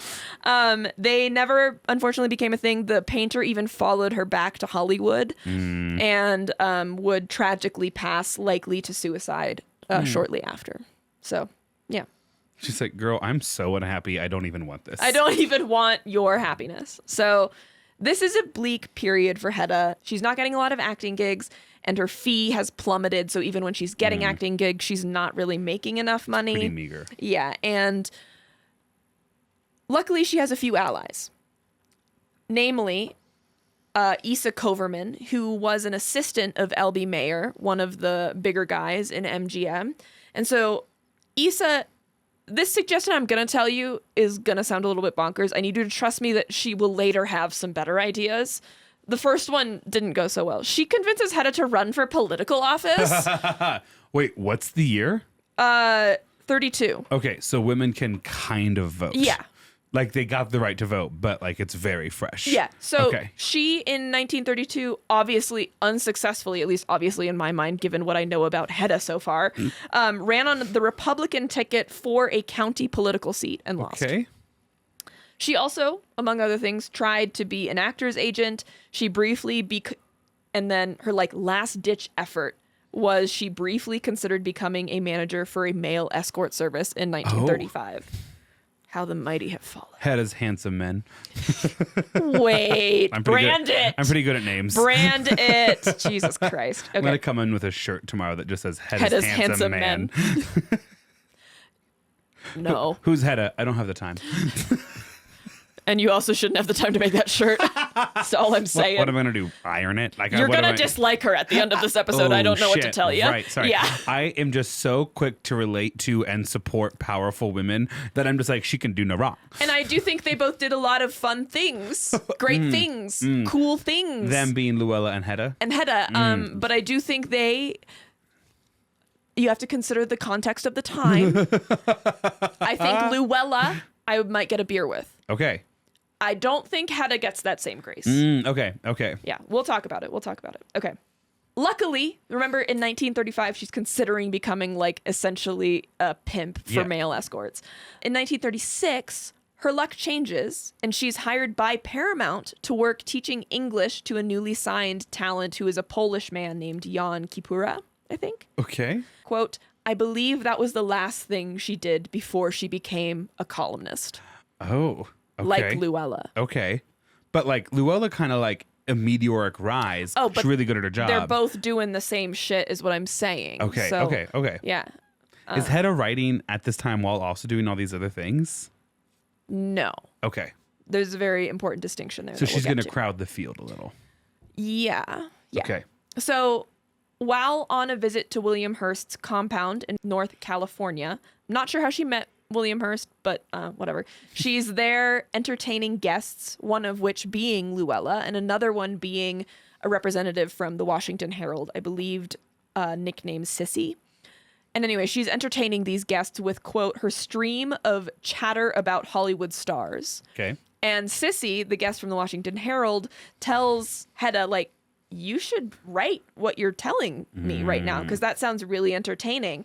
And Louella's even like, fuck yeah, you should, because I'm not scared of you, you small fish. Right. Like, literally every person in America reads me. Yeah, like, okay, yeah, absolutely. I support small businesses, you know. Me telling you to get into teaching? Yeah, go ahead, do it. Do it. Kidding, that was a joke. Hedda's response was, quote, right? I can't even spell. She couldn't write either, by the way. Yeah. Okay, sorry, continue. Yeah. So she begins writing a column for the Washington Herald, which eventually would be bought by the LA Times a little bit later in 1938. At first, it's a Hollywood fashion column, and because she can't write, she dictates all of her content over the phone because she could neither spell nor type, and she made $50 a week, which is about $1,000 a week today. Okay. It's not nothing. Oh, it's not nothing at all. Exactly. The Washington Herald was geared more towards business people who are anti-regulation. And so I don't know that this was necessarily the right fit for her. And I don't know it was getting the attention that the paper was kind of hoping it would get. And so they try to cut her pay by $15 a week down to, what is that, $35 a week. And after 4 months of Hedda writing for them, and Hedda says, no, like, you can't cut my pay like that. And they say, okay, well then we're letting you go. Like, yeah. So that was in around 38. Yeah, 38. 37, she's now 52, is when Hedda's real break happens. She's hired by the Esquire Feature Syndicate, who is looking for a Hollywood columnist. Specifically, people think they were looking for something to combat Louella. Oh, sure. Because Louella had become such a monopoly of like celebrity gossip and power, and she wasn't really necessarily controlled or beholden to any of the studios. Right. That other like syndicates and news sources were like, someone's got to do something about this There's shit. a field here, and a little bit of competition could give us a room to like grow. Yeah, and allegedly Hearst has given her a lifetime job, so we can't even get her fired, you know? And so Hedda is actually recommended to the Esquire Feature Syndicate by someone working in publicity at MGM who warned these people at the Esquire Feature Syndicate she might not be able to write, but, quote, when we want the lowdown on our stars, we get it from her. Oh, okay. It's crazy. So they were like, what do we not know about this actress? Yes. And we need to know going and she's into like, things? oh, this is everything I've heard like recently. You know? I think she's great. Her girlfriend agrees. Yeah. Yes. Okay. And then the first paper to pick up the column titled Hedda Hopper's Hollywood was the LA Times. And Hedda Hopper Hollywood is great. Yeah, Hedda Hopper's Hollywood. And I believe it was featured in around 13 newspapers at the beginning, and then that would eventually grow. But so her career as a gossip columnist took off. And don't worry, we're going to get into the specifics of both of these women's work very shortly. I wanted to kind of condense that. But to kind of do the same thing we did with Louella and kind of go overarching for like the highlights of a lot of the remainder of Hedda's career. Hedda was known for her trademark hats, almost to the point where they reached past parody into just tacky, according to some people. And she allegedly spent towards the height of her career, spent $5,000 a year on them. Don't worry, they were tax deductible. $5,000 at the time. Business expense. Yes, business expense. It's her uniform. Yeah, it's how people know her. I don't know if I spend $5,000 on anything other than like groceries and going out. That's crazy. That's so much money. Yeah. She lived in Beverly Hills. Unlike Louella, she only had one house, but she lived directly next to, or almost directly next to, the Beverly Hills Hotel, a house that she affectionately referred to. Remember, she writes gossip. Right. She affectionately referred to this house as, quote, the house that fear built. Oh, shit. Okay. Yeah. House of Whispers, right there, right? The Anything house that else fear built is mean. Psychotic. Mean. Yes. At the height of her career, she was making about $250,000. It wasn't specified to me. I just assumed that this is per year. I could be wrong. Okay. But $25,000 at that time is $4.5 million today. She's comfortable. Raking that shit up. Yeah. She's a self-described bitch of the world. I'm a bad girl and I don't care who knows it. Yeah. I had one really old husband. I now have one son and I'm here to make it everyone's problem. The way I would watch her on Real Housewives. I'm a boy mom. Yeah. Literally. So let's just jump back just a little bit to when she's on the rise, right? She has her MGM sponsor, essentially, Ida Coverman, who decided to throw Hedda a, quote, hen party. Not sure what that is. I assume it's women. It's a bachelorette party, I thought. Something. Sure. I don't know. And it's to help place Hedda on the map and kind of introduce Hedda to all of these big names. All of the best journalists, publicists, and actresses are invited, including Louella, who reportedly walked in, saw who all was there, turned on her heel, peed a little. Kidding. And walked out. Oh. Quote, Louella never really dreamed at first that Hedda could ever become serious competition. But then neither did Hedda.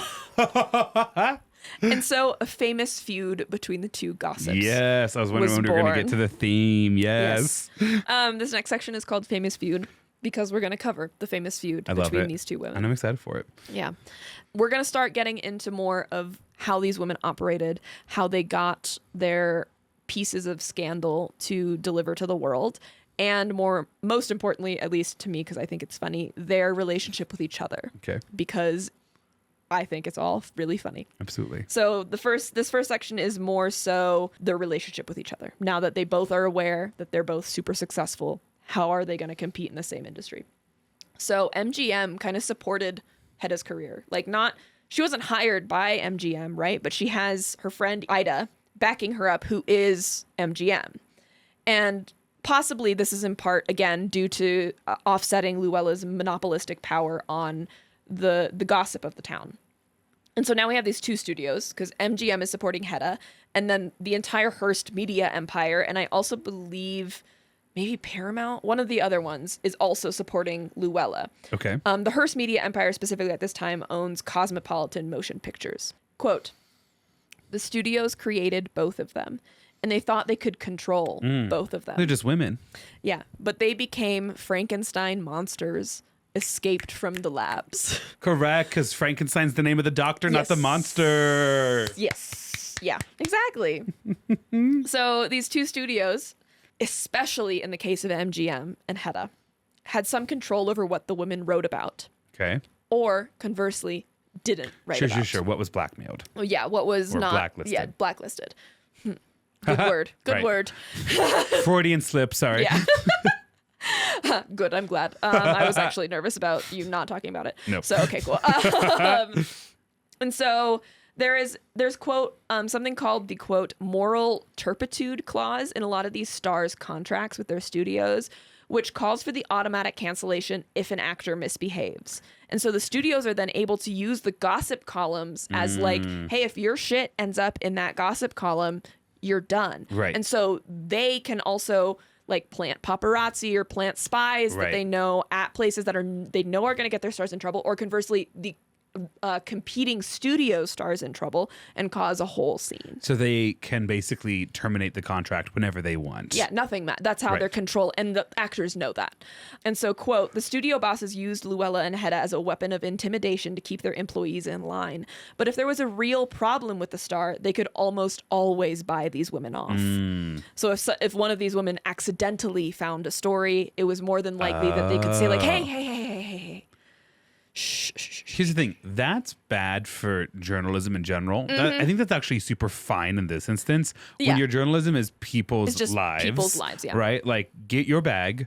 And that you probably don't need to share some of these details, you know? I will say there is one criticism. We're going to talk criticism about these women. One of the criticisms of Hedda is that she was not so good on the fact finding. Louella had been in the game for a lot longer than Hedda, Right. and had kind of established a rapport with some of the studios of like, hey, if I get gossip about your stars, or you, if you're like an actor I have a comfortable dialogue with, I'll bring it to you first. Just to let you know I'm going to publish it. Not give you an option, but then give you the option to either give me a fuck ton of money or give me something better. Background, yes. right. And then I'll forget about the story, you know? Right. Hedda, not so much doing this. Hedda's like, that's interesting. Yeah. Hedda just kind of well, she's talking on the phone to someone who is then. I'm not sure if she ever learned how to write. I think it's highly possible, Her but overhead I don't costs have to be insane. Crazy, right? Okay. So very quickly, it's pretty well known that these women are huge fans of each other. So MGM is backing Hedda, and then the Hearst Empire, as well as maybe some other studios, are backing Louella. What I didn't write down is that the person who owns Time magazine, I believe his last name is Luce. Okay. I can't remember his first name. I have it written down later. Last name is Luce. He owns Time, Life, and Fortune. I believe at the beginning he only owned Time and Life. He fucking hated Hearst, William Hearst.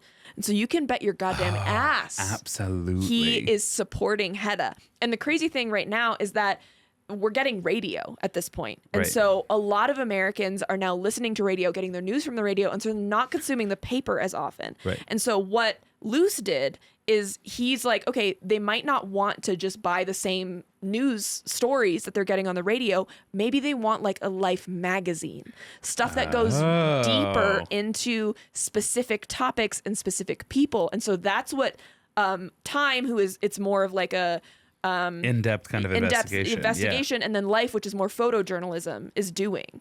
They're anticipating that people aren't going to be buying papers as much. And so Hearst and Luce are now like on kind of opposite ends of the spectrum, now backing opposite women who are pitting against each other because Luce is publishing things about Hedda and Louella together, and it's like that thing where it's like Louella hosted this event just to get back at Hedda. Stirring the pot. Yeah, and then they'll post pictures of the two of them, and like Louella will look horrible and Hedda is going to look beautiful and glowing. And at some point I think Louella said she saw one of these articles and she was like, it was like watching a horror film. Like, I don't look like that. And she's also, I think, a lot more self-conscious because Hedda is like she was an actress. She Right. was known for having these beautiful legs, and she like got this really wealthy older suitor, and so she knows. And Louella just has 4 husbands, a drinking problem, incontinence, Yeah. and Some power. yeah, there we go. I was like, what else do I know about her? Yeah, and God, I think, is the other one. Well, she used to have a husband who, wanted the whole world to know. Yeah. Exactly. So these women clearly hate each other, and it's not necessarily their own doing. Go for it. You mentioned that people are listening to the radio. Every now and then I get in the grips of an audiobook that I'm listening to. Like I read paperbacks too, obviously, Yeah. but it's great to drive around with an audiobook. And Yes, I've it really is. enjoyed some fiction audiobooks. So some evenings when I'm in the depths of it, when I need to know the story, I will just play the audiobook on my phone and just lay down on the couch and listen to it like it's an old timey radio. It's a really nice It's evening. really nice. Yeah. I'll do that, and I'll play a little game on my phone. It's yeah. I can't follow the story if I'm playing a game on my phone. That's actually the only way I can. That's why I That's have so all of these interesting. fidgets. I love how very different that is. But Yeah. for me, then it means like my eyes don't have any other simulation or anything like that. Like I'm just like, The thing with like ADHD brains is there's almost too much focus going on, which is when hyperfixation happens. But if you can kind of take like just a little bit of that brain power onto something else, like a mindless fidget or 8D sound or whatever, it Candy helps your Crush. brain. Yeah. Candy Crush. Exactly. So these women hate each other. And it's very public that they hate each other. And it's not necessarily that they themselves hate each other. It's that like newspapers are publishing that they hate each other. Right. And so they do Right. because, I mean, that's what happens. according to the Life magazine, you said something really mean about me. Yeah, and Louella is also kind of upset because Hedda's this like upstart who just she feels maybe didn't do the necessary work Right. to get where she is now, and I think she also dislikes Hedda's like investigative journalism where she's not Sure. she's not following the protocol that Louella had set forth. And so, one time, this is how much it was well known that these two women hated each other.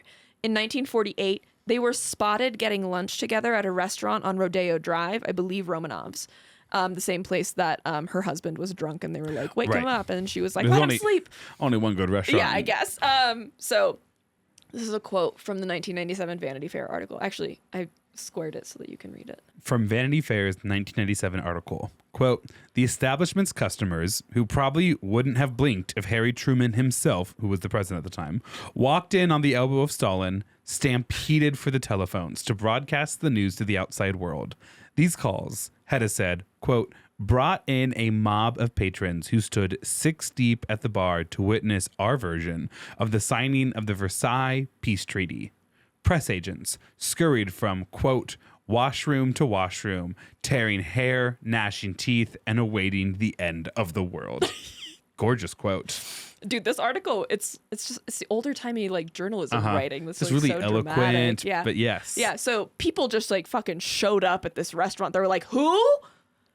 That's the life I want to live. I want to get a call that someone's having a dramatic lunch, and I just want to show up. I want to be anywhere where a lunch needs to be so dramatic that the president of the United States in a gay relationship with the Soviet leader of Russia Is compared to- is like ho hum Yeah. by comparison. Yeah.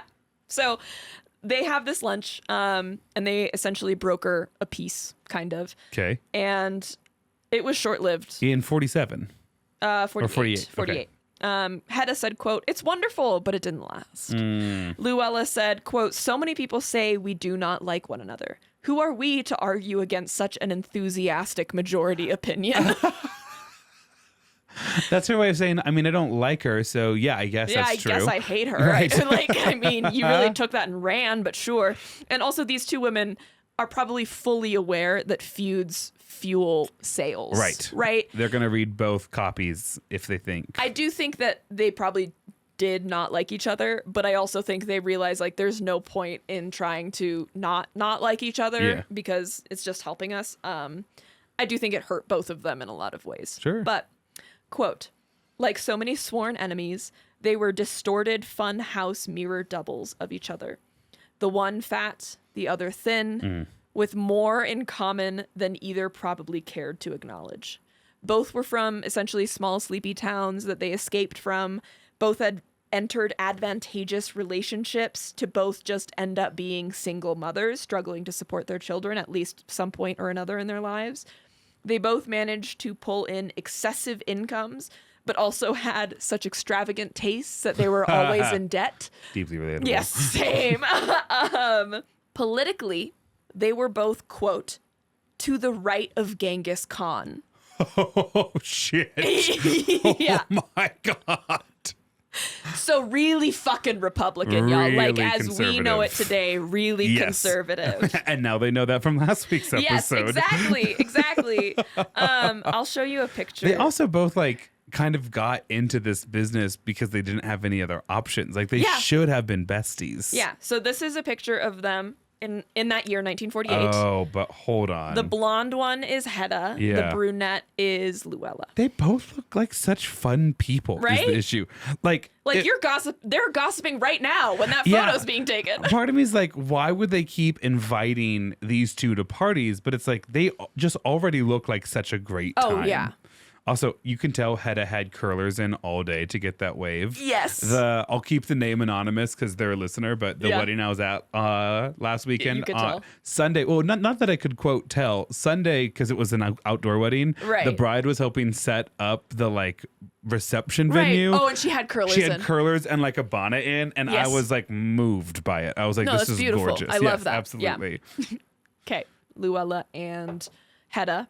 Send me that picture later on. It doesn't have to be right now. Yeah, that's fine. It feels almost Dolly Parton-esque. It's a stunning picture. Stunning It's a picture. great picture. At one point, some studio wanted to cast both women to play themselves essentially in a movie. Absolutely. The premise is that there's a big event that happens in the movie and the film would show both of them kind of they're in the same house, but running to different phones, trying to call their newspapers so that they could get the drop on the beat. But because they're in the same house, it's the same line and it results in a fight. That's funny. That's That's hilarious, That's right? so funny. I'd watch that right now. Yeah, exactly. And so Hedda agreed. I don't know if she might have had a cameo role prior to them thinking of this and asking Louella to be on, but she did have a cameo in that film.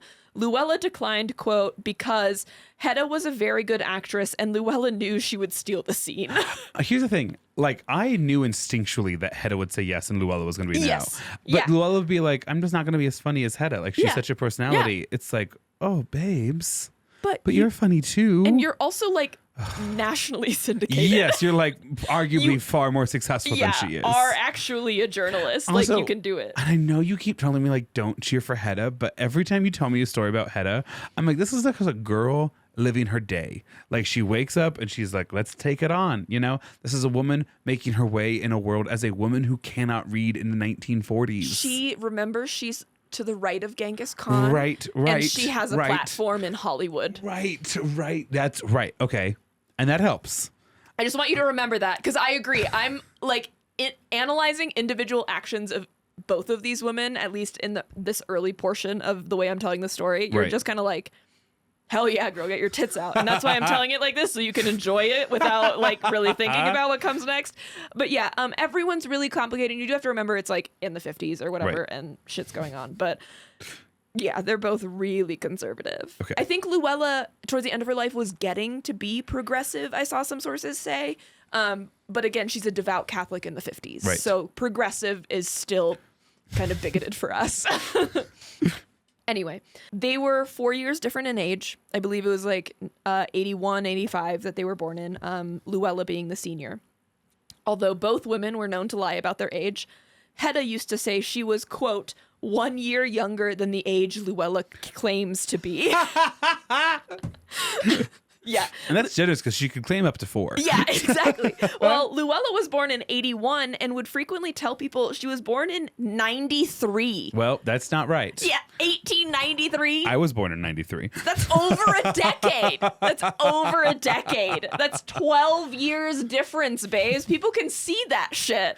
And it's still funny too, because like even in 1948, that puts you in your 50s, babes. You know? You're still not young. Yes. Yeah. Some people would describe Hedda as, quote, worldly, lovely, beautifully groomed with a New York actressy polish.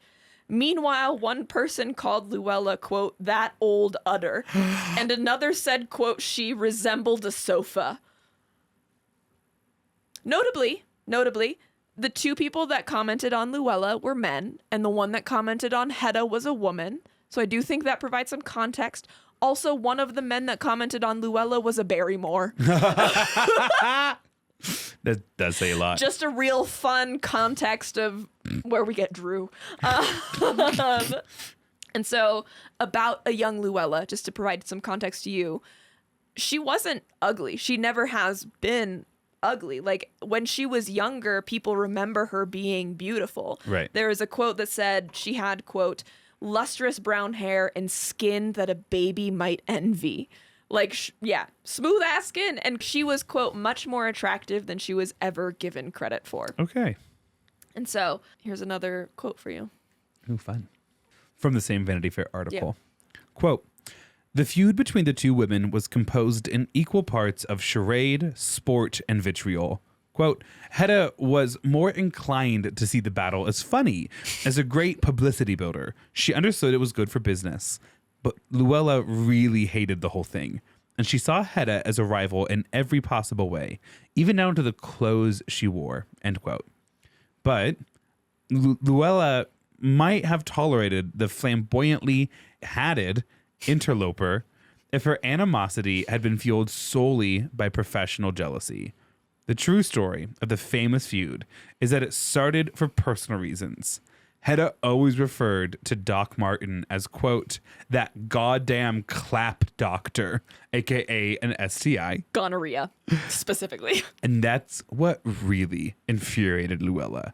Which, like, here, I get it. Like, that's definitely what Doc Martin was taking care of a lot of. Yes. Still sucky. That's still a shitty thing to say like that. Like, why that goddamn clap doctor? Just say the clap doctor, I guess. Her and that goddamn clap doctor just can't ever. Yikes, babes. Yikes. Don't say it like that. So the criticism of Hedda, especially, was that she thought herself morally superior to the people she reported on. Okay. There were reports of the few instances where she would call up the subjects of her gossip column to be like, hey, I heard this. They would say that they remember her mentioning a lot of religion and being like, it felt like she was actually invoking God in like her admonishment of their behavior. That was Hedda. Yeah, Hedda. And there was one where she called some producer and that was like, God help you, please tell me you're not seeing an 18-year-old or something like that. Well, I mean, she's right about that one. Yeah. But again, she didn't do a lot of fact finding most of the time. And so that's a criticism of Hedda. Yikes. On top of Hedda not being super great at the fact finding, that it was really, really not uncommon for her, especially, I think Louella too, but especially Hedda, to publish false facts and then those facts be discredited later. The criticism of Louella was that she was a lot more off-putting than Hedda. She was more honest, but not in a way you wanted to hang out with. That's the opposite. It's like, Hedda, you knew exactly where you stood with her. Right. She couldn't keep her mouth shut. Oh. Louella, you didn't even know Louella knew the information she knew because it was actually from a coat boy that was like at a restaurant that overheard you that knew her number and knew who you were. And so you had no idea that Louella knew what you were talking about. And sometimes she was not, I don't think, good at emoting and stuff like that. That's gangsta. Yeah. So she relied more on her spy network. And I think Hedda was more like interpersonal from what I gathered. Where it's like Hedda might bust your balls, but at least you know about it. Whereas Louella is more socially acceptable, but probably knows a lot worse things about you. And you won't see it coming until it's far too late. Yes, until you suddenly have to pay her off or provide something equal also, and opposite. That integrity is hard because if Hedda publishes it, you can be like, well, I mean, she gets it wrong all the time. But if Louella publishes it, you're like, fuck. She gets it right more than Hedda does.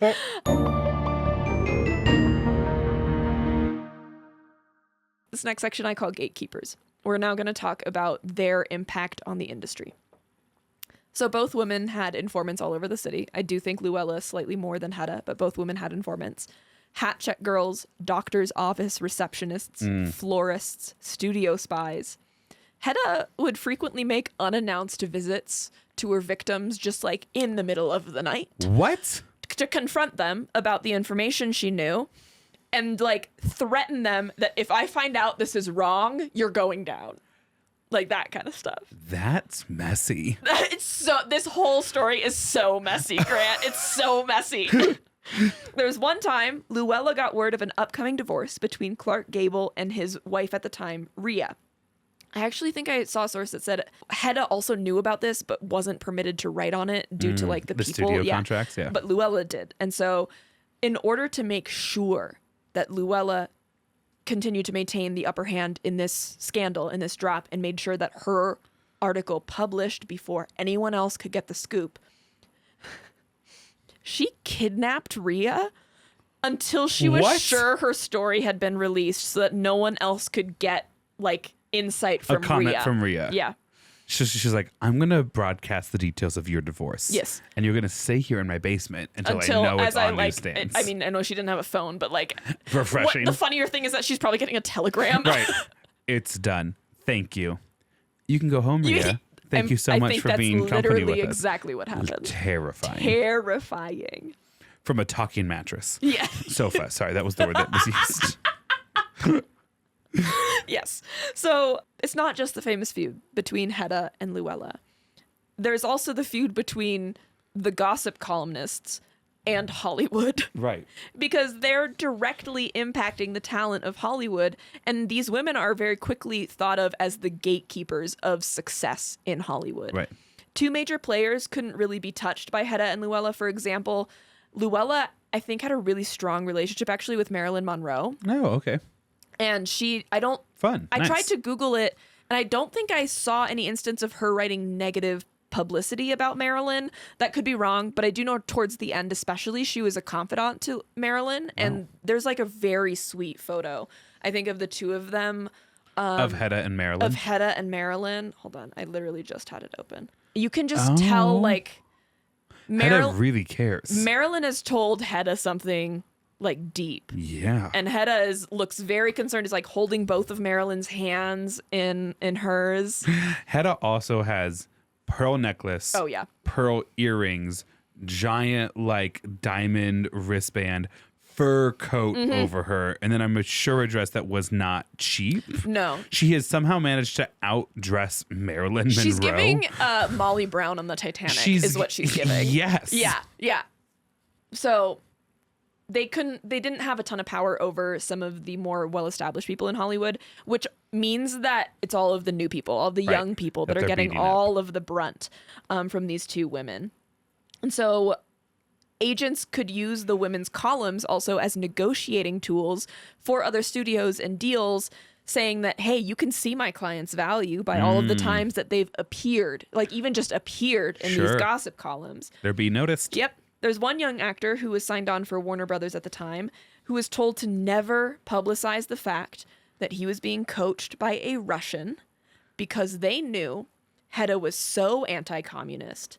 She would just learn he was being coached by a Russian and tank his entire career. Kill his career. Yep. We're getting into the bad stuff. Slowly but surely. I'm going to ease you in, I think. I actually don't remember how I structured this. Actress Mamie Van Duran, who was hated by Louella and therefore supported by Hedda, said, quote, if you were to become anyone in Hollywood, you would eventually have to pass muster by one of them and be favorably written about. If you were out of favor by them, you might as well get on a bus back to Podunk because you were never going to do more than wait tables, pump gas, or become a hooker or a producer's wife.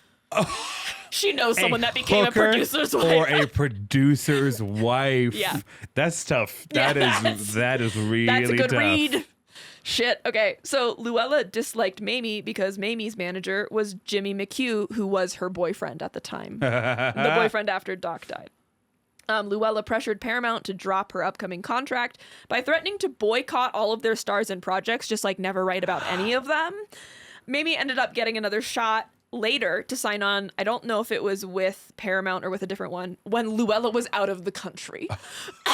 She went on vacation and Mamie was like, now, go now. Now, get on. Said, quote, but this time fate was in my corner. Louella had left for Europe to have cosmetic surgery. While the evil bitch was getting her face lifted, her eyelids tucked, even her fat sucked, I was signed to Universal Studios.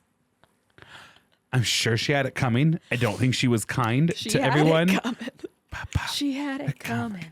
I'm guessing neither one of them, quote, did it for the gays. No. No. if they're to the right of Genghis Khan. Yeah. No. That's For a the gays, great quote, by the way. listen to the soundtrack for Death Becomes Her. Her. It's incredible, iconic. I love it. Okay. Louella's biggest scoop, to some, was in 1939.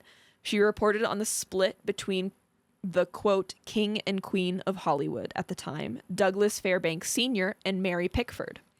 Mary, who had met Louella at some point, poured her heart out to Louella about their relationship, assuming, wrongly, that Louella would use discretion and safeguard Mary against sensation.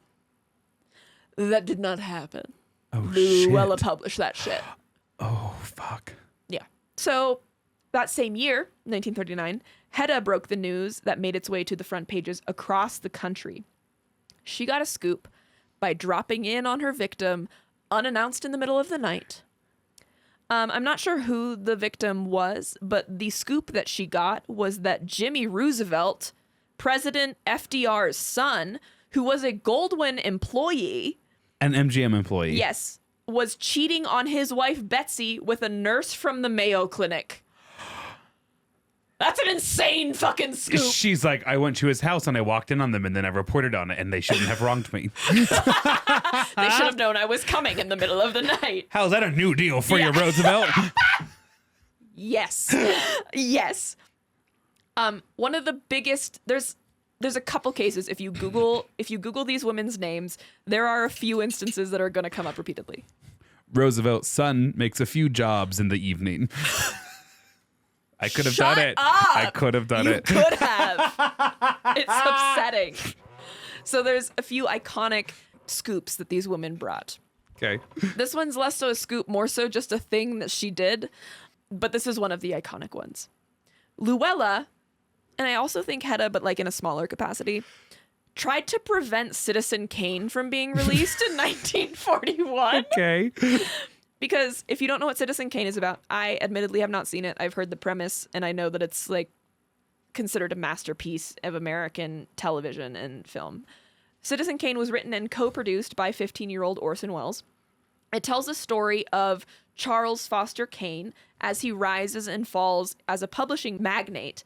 And it tells the story through the eyes of a reporter who is looking to try and understand Charles's life after Charles has passed on. The opening of the film is like after his death, and everyone's announcing on all of his accolades throughout his life. This movie is where the term rosebud comes from. If you ever heard someone refer to a rosebud as like an origin story or like their reason why, it's in reference to Charles' last word that he said before he died in this movie, and it's why this reporter and journalist is like trying to figure out what his rosebud is. It turns out it's like a name of a childhood sled or something. I don't remember. It's widely considered one of the greatest films ever made, and culturally, historically, and aesthetically significant to American film history. It was one of the first films to be selected to be added to the Library of Congress's National Film Registry. Oh, wow. And the reason Louella and also kind of Hedda tried to prevent its release is because it's a very thin veil, very thinly veiled story about William Randolph Hearst. Oh. And at first, William denies that it's about him. He's like, no, like there's no way in hell. There's other publishers in this country. Yeah, there's other publishers. And he tells Louella this over a lunch, and she's like, for sure. Like, if you believe that, I believe that. And then... It's good for you, it's good for me. Yeah, and then Hedda, who had been granted to an early access showing of the film, immediately recognized William Hearst's story. Wow. And then calls him and is like, I can't believe Louella didn't tell you that it's about you. That's crazy that she didn't do. Are you sure she's on your, like that kind of thing? Yeah. I just thought you guys were such close friends. She should have mentioned that. Yeah. And so William sends Louella, who actually had not seen the film yet, with two of his lawyers to go watch the film. And Louella rushes out of the screening during the screening to like the telegraph room to telegram William, stop Citizen Kane. Oh shit. It's bad for him. So much about him. It's so bad for him. I believe it's also bad for his mistress, Marion. I think that her portrayal is super not good. Okay. do I think a lot of it's based in truth? Yes, I do. Okay. But again, yeah. I am now very interested in watching it now that I know the gossip around it. Me That too, does the do a way I lot was for like, me. I'm so invested. Well, I now. guess I could find the time. Yeah. So William fights to ban the film outright, and he fights against the production, he fights against the release, he fights against everything, and he's unsuccessful, but he does manage to ban its mention in the newspapers he owns. Good job. It doesn't seem to be fully understood, as far as my research goes, as to why William was so against the film's release. Okay. The theories are that he disliked a fictionalization of his life that he had no creative control over. Fair enough, Sure. I guess. And it's also due to potentially a cruel portrayal of his mistress, Marion Davies. Louis B. Mayer, who was kind of on William Hearst's side, offered the studio who owned Citizen Kane, RKO, he offered them $805,000 to buy it, which was $17 million today. Actually, he wasn't asking to buy it. He was asking them to burn the master print and all copies of it. I don't want to own it. I don't want anyone to own it. I actually think it should be destroyed from the planet. Obviously, they were denied. Right. So William and the rest of his friends in the film industry failed to squash the film. They did succeed in delaying it and significantly limiting its run and actually canceling its premiere, which we'll talk about again in a second. And it's thought that this actually crippled the film's initial commercial success and that the film would have been a lot more successful had William not done any of this. And it also probably permanently impacted Orson Welles' film career. Okay. Because he wasn't recognized for it until well after its release, and the perception around him because of this whole scandal was always a little tainted. Right. And so this film would not actually receive significant viewership or accolades until the 50s, so about a decade later. And Louella's part in this is that, she threatened to expose the studio that was making it by saying, hey, I'm going to write about all of the studio executives and all of the bad things I know about them that have ever happened ever. And also definitely made some anti-Semitic comments about how she's threatening to call out the studio for having more Jewish people than seems normal. Hi, this is a callback to an episode I did that I think emotionally damaged some of you from what I understand. I covered QAnon, and this is a direct reference to the thing that I talk about in episode 78 about blood libel. I did a little too long didn't listen section. This, again, what I'm going to say is highly simplified. This is more of an expansive take. So if you want more information, go see episode 77 and 78. And specifically 78 is where we talk about this. So this thing that she's talking about, that there's a lot more Jewish people in entertainment, is true. Like, it's factually true, especially at this time. There is a higher percentage of Jewish people in entertainment, but this is because in the late 1800s, Jewish people were barred from other avenues of gaining wealth, specifically like by joining guilds, certain industries, certain professions. And so they had to gain their wealth by a more cosmopolitan routes like trade, money, lending, and entertainment. The things that like the Christian society kind of looked down on were the things that were available to the Jewish community at the time. And so, yes, Jewish people do dominate in these industries because at the time they didn't have any other options because of anti-Semitic sentiment in other industries. So in entertainment, MGM, Warner Brothers, Paramount, and Universal are all founded by people of Jewish descent or Jewish immigrants. So the threat that the Louella is making, saying that the proportion of Jews in the industry was a bit high, is like rooted in racism and anti-Semitism, and is also completely ignoring the root cause. And I also recognize that this was like in the 40s. So like that level of conceptualization of a problem was not really a thing. Right. But there's also still country clubs that won't let Jewish or black people in at the time. Yeah. But to say like, hey, you have too many is like, wildly inappropriate. and that's like a threat that you're using against us. Like, okay. I'm going to share with everyone how many Jewish people you hire. Yeah. Yeah, which is weird. And then Louella was actually pretty instrumental in getting the premiere canceled. The premiere was set to happen at Radio City Music Hall, and she happened to know the manager. So she called the manager and said, if you go through with this, you will go through a press blackout. We will not talk about anything you do for the foreseeable future. And so the premiere was canceled. That's an insane amount of power. Yeah. Yeah. That's how much power her column alone essentially wielded. Like, if you're not mentioned, people will forget you exist. Crazy. And so the tides for Citizen Kane would obviously eventually change because we still know it today. Especially though those tides changed when Hearst and his crew falsely accused Orson Welles of being a communist. And once it was revealed that this was a completely fabricated accusation, it garnered sympathy for Orson Welles and the film, and specifically Henry Luce, the owner of, his first name is Henry Luce, the owner of Time and Life, who then would help Orson Welles publish some advertisements or help him get the word out there, I guess. And so I'm very shortly getting to your assignment. Oh, okay. Yeah, very short after this next section. So in 1948/49, this is the next big scandal that these two women are involved in, specifically Louella. This is another big one that she breaks. In 1948/1949, people are talking because there's a famous actress who was in Casablanca, Ingrid Bergman, who had left her husband, not like divorced her husband, but just like physically left him to kind of move to Italy. And people were like, the dream. What? And also he's like super rich. I think he was a scientist or doctor of some kind, whatever, to go live in Italy to work on a film. And people are like, okay, that's suspicious. Weird. She was the star of Casablanca in 1942, a few years prior to this. And Ingrid had a reputation as being defined by being saintly. And that reputation was in part crafted by Hedda and Louella through this gossip column, because I think it was mainly Louella, but Hedda probably also, it was mainly Hedda and Louella also probably helped. It was an effort to try and create this image so she would be more likely to be cast in these upcoming films as a nun in 1945's The Bells of St. Mary, and then later cast as Joan of Arc. Okay. So this was all a big publicity They're doing a stunt. big push. She's saintly. She's of saintly. The cloth. And so she moves, she leaves her husband, and people are like, what?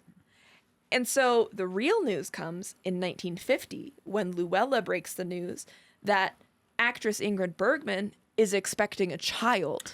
Oh. And there had already been talk that it might not be her husband. Right. So at the time when Louella breaks the news, Ingrid is starring in a movie set to be released later that year called Stromboli. It's the name of, I know, I can't take it seriously. It's the name of an active volcano on an island. Okay. And I don't know what the movie was about. Also the name of a sandwich. Yes. Okay. Maybe the sandwich originated from the island. I don't know. Apparently, while they were filming this, the volcano actually did erupt. It didn't like hurt anyone, but like. Nice. Bro. So the reason that this whole thing breaking was so catastrophic, because you can lie and say like, no, I went back and visited my husband and that's how I'm pregnant. Right. The reason it was so catastrophic was because the child was not her husband's. It was pretty widely accepted that it was Robert Rossellini's, the director of Stromboli. Oh. That's scandalous even today. Yeah. Oh, that's very scandalous. And Roberto was also married. Ooh. Not to Ingrid. Well. Yeah, so some sources say that this like tanked her career. If you look at like her accolades, like yeah, there is a period of time where she's not doing as much as frequently after this breaks, but she still like wins awards and is in things. She gets back to it, but there is a period, I believe, where she's not really welcome in Hollywood or her home country of Sweden. Ooh, so she just has to stay in Italy the entire time? I think she does. She stays in Europe. She does a couple more films with Roberto. I think they both end up divorcing their respective spouses and getting married and have a couple more kids and then divorce later on. Sure. Tale as old as time. Tale as old as time. So when that story breaks, immediately other news sources are questioning its validity because they're like, okay, I mean, prove it. Like that feels so obviously incorrect and false and made up that you're just trying to grab headlines, right? Because you fucking are, right? That evening, or this is a quote. That evening, Louella found her husband in his bedroom, bent piously over his rosary beads. The doctor explained, "I'm praying your story is right." Because Louella and William Hearst are now both facing scrutiny in large part from like Henry Luce and Hedda, who are like, why do they get to say all they want? Yeah, like that's not fucking true. Right. Like you can't just say that shit. And so I don't know if this comes out. I think this actually does come out later. I don't think people actually know where her source was, but she doubles down on it. She's like, no, I'm not wrong. I know I'm right because my source. And so in the 1997 Vanity Fair article, they interview Louella's assistant from the time. And she says that Louella had been told by a man named Howard Hughes. Howard had bought the rights to a play or movie or something that he wanted to make with Ingrid, because Ingrid is one of the bigger stars at this time. She had just been in Casablanca, all this other shit. And so she's like, for sure, I would love to do a movie with you.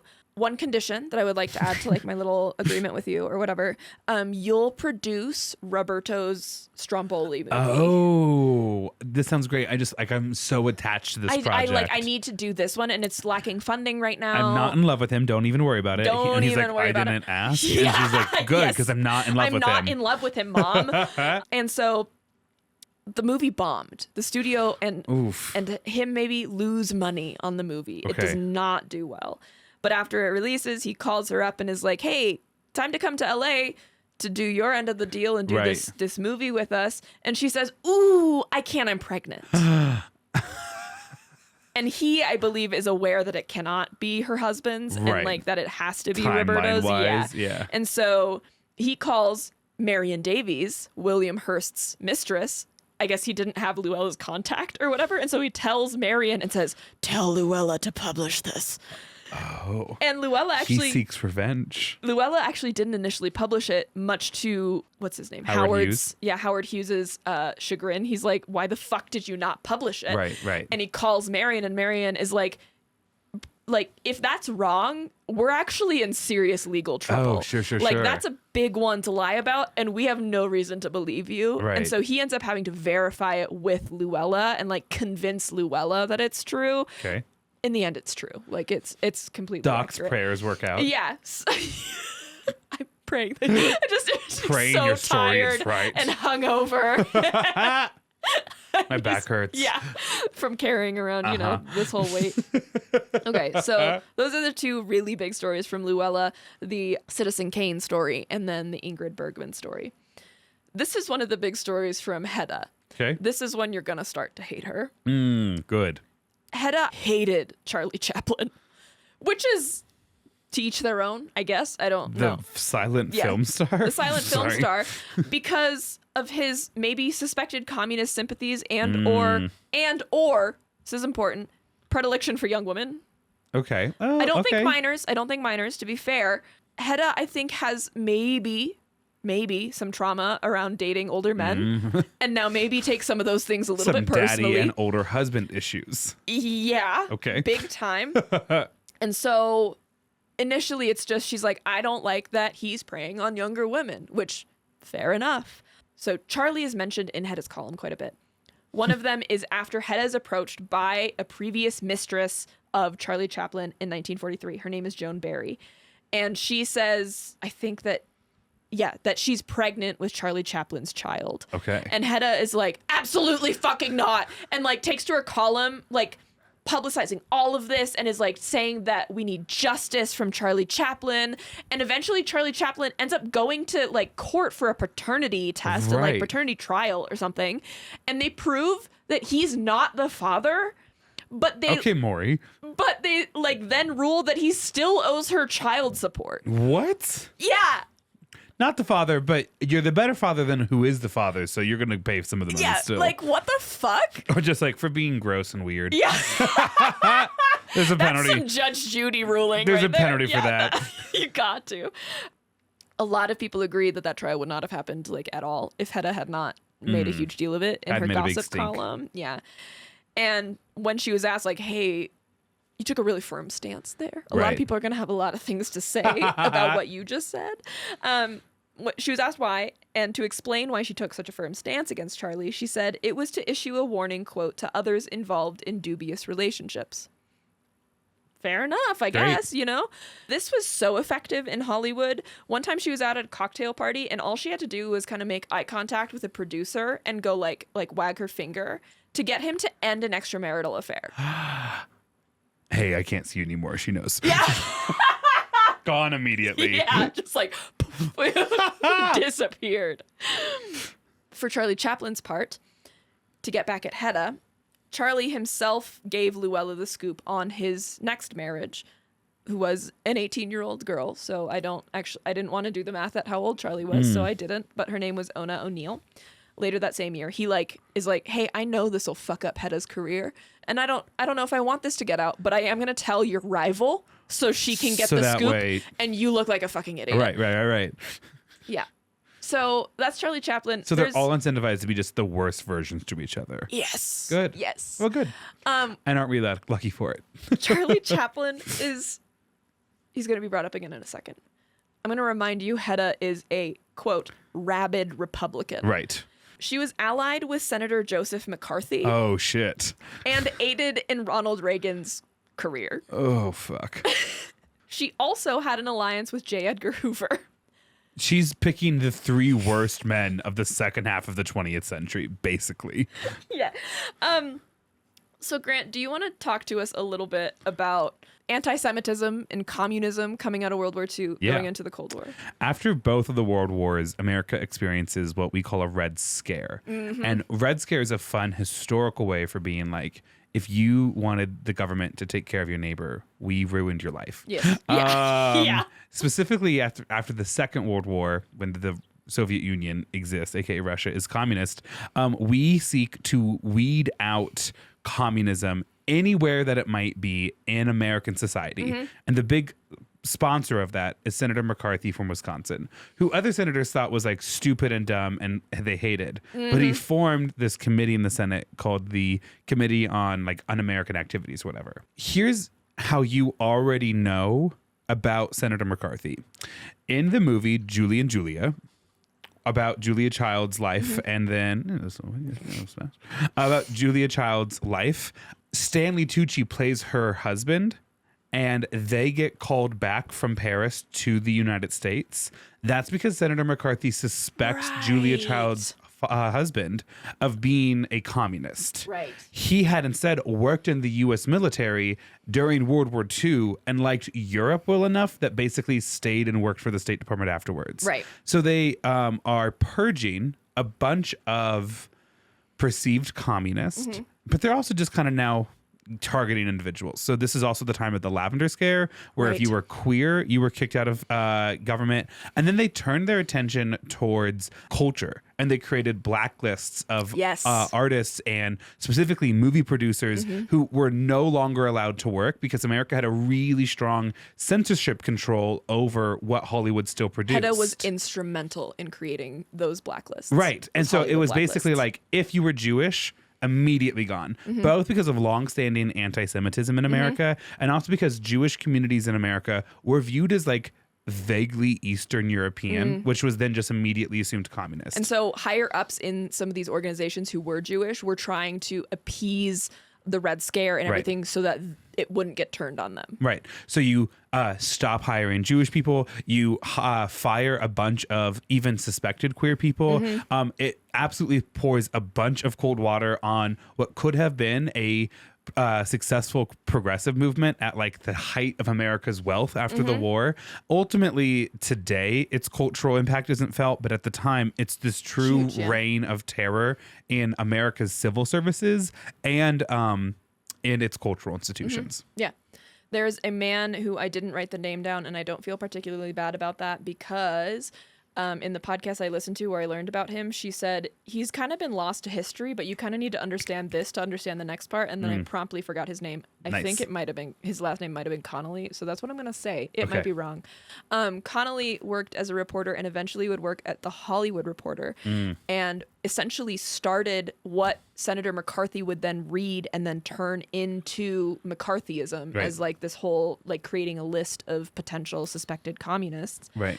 The fun fact about him was that he's gay. And prior to that, he would know the people in Hollywood who were gay and write things specifically to protect them. So instead of saying so-and-so went somewhere with her girlfriend, he would say so-and-so went somewhere with this other man who I know also needs a beard. And then also this random other third person was there. And so the thought from some historians is that sure, he was probably Republican and like super weird about that, but he was actually trying to divert attention away from his community. Shield his community as much as he could. Yeah. Isn't that wild? Yeah. Super tough legacy to have. I don't think he was a good person. It seems like he was really, really into the whole anti-communist movement, like Right. way after it was not cool anymore, you know? But And I want to interesting. point out too a little bit, like this era comes after an era of American history where like between the Depression and everything, like it wasn't like you could be loud about it on Time magazine, but like Right. no one was worried or thinking Right. about it, right? Like these things are pendulums. And we've talked before in the Yes. pod how we are on a downswing of the pendulum right now. Yeah. It's not a permanent trajectory as long as we commit ourselves. Right, right. So how much does J. Edgar Hoover hate the regular person in our world? I don't know if he's ever met a regular person, but he certainly hates the idea he has of them in his mind. He listened to the Frank Sinatra episode, listened to the Nixon episode. This man loves having a secret. Yes. And thinks he's the fucking shit. He hated Frank Sinatra for some fucking reason. So anyway, Hedda's allied with J. Edgar Hoover. Of course. And so she's actually giving him names of suspected communists and communist sympathizers for him to keep an eye on. Us. Yeah. And Hedda also worked with the FBI to leak information about Charlie Chaplin into her columns and then also pass along any other information she obtained about his life. And I think this was true even for other like communist Right. people that she was suspecting. This actually leads to Charlie being banned from re-entry to the US in 1952. Whoa. It's like these two's efforts together got him to like essentially be exiled. Where was he exiled to? Did you I have don't- that? I Okay. have no idea. I assume somewhere in Europe. I have some things for you to read. This is literally the last thing I found in my research. Oh, fun. Okay. And I'm obsessed with this. And I am so tempted to just do an entire goddamn story on this alone. There was a Freedom of Information Act request on Hedda Hopper's entire FBI file. And it's fucking incredible. Wow. So the first two documents, hopefully it's not too hard to read, are letters between J. Edgar Hoover and Hedda Hopper. Okay. This is from Hedda to Edgar. Okay. Hedda Hopper, Hollywood. Address, Hollywood, California. April 7th, 1940. Smudge. 47, I believe. Okay. My dear Edgar, thanks so much for your note and your book. The story of the FBI. The minute it came into the house, my son, who's one of your most ardent admirers, grabbed it and said, "Please, may I read it because I've got time and you haven't." As soon as he finishes it, I begin. I loved what you said about the committee in the motion picture industry. Oh, sorry. Communists. About the commies Yeah. in the motion picture industry. But I would like it even more if you could name names and print more facts. Who's keeping the truth from the American public? Is that one of the jobs Mr. Eric Johnston was paid to do? I'd like to run one of those rats out of the country, starting with Charlie Chaplin. In no other country in the world would he have been allowed to do what he's done. And now he's finished another picture, and Mrs. Mary Pickford is back in New York helping him sell it. It's about time we stood up to be counted. My best to you. Always. And then It's just all smudged smudgy. out because there's so much writing on the side as like all of these people have to fact check it and everything. And then you can Like immediate vitriol. Yeah. Just so immediately mean. Do you want me to read the next one too? There's two more. Okay. This is his response to that letter. Miss Hedda Hopper. Hedda Hopper's Hollywood. Address, Hollywood, California. Dear Hedda, your letter of April 7th, 1947. Crazy. Fucking crazy. Has been received, and it was a pleasure to read your comments. Thank you for writing as you did. Tell your son that I am glad to learn of his interest in the FBI, and I should like to have him pay us a visit in the event he is in Washington on some future date. With best wishes and kind regards, sincerely yours. And then read the next one. Okay. So those first two came from part 1 of her FBI file. This one I believe came from part 2 or part 3. Like a decade later. Yes. January 8th, 1958. I'm loving this, by the way. Right? Thank you. Yeah. Mr. J. Edgar Hoover, Director, Federal Bureau of Investigation, Washington, D.C. Dear Mr. Hoover, Hedda Hopper, in her column, recently has been referring to an alleged romance between Kim Novak and some unknown individual. There's a lot of redacted stuff in this letter. Yes, Yeah, correct. Yeah. She has said that if the identity of Mrs. Novak's boyfriend became known, it would be quite a shock to Hollywood.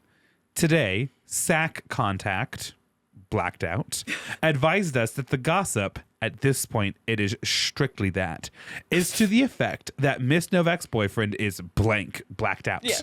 This creates a problem in as much as blank has been selected for blank, blank, blank.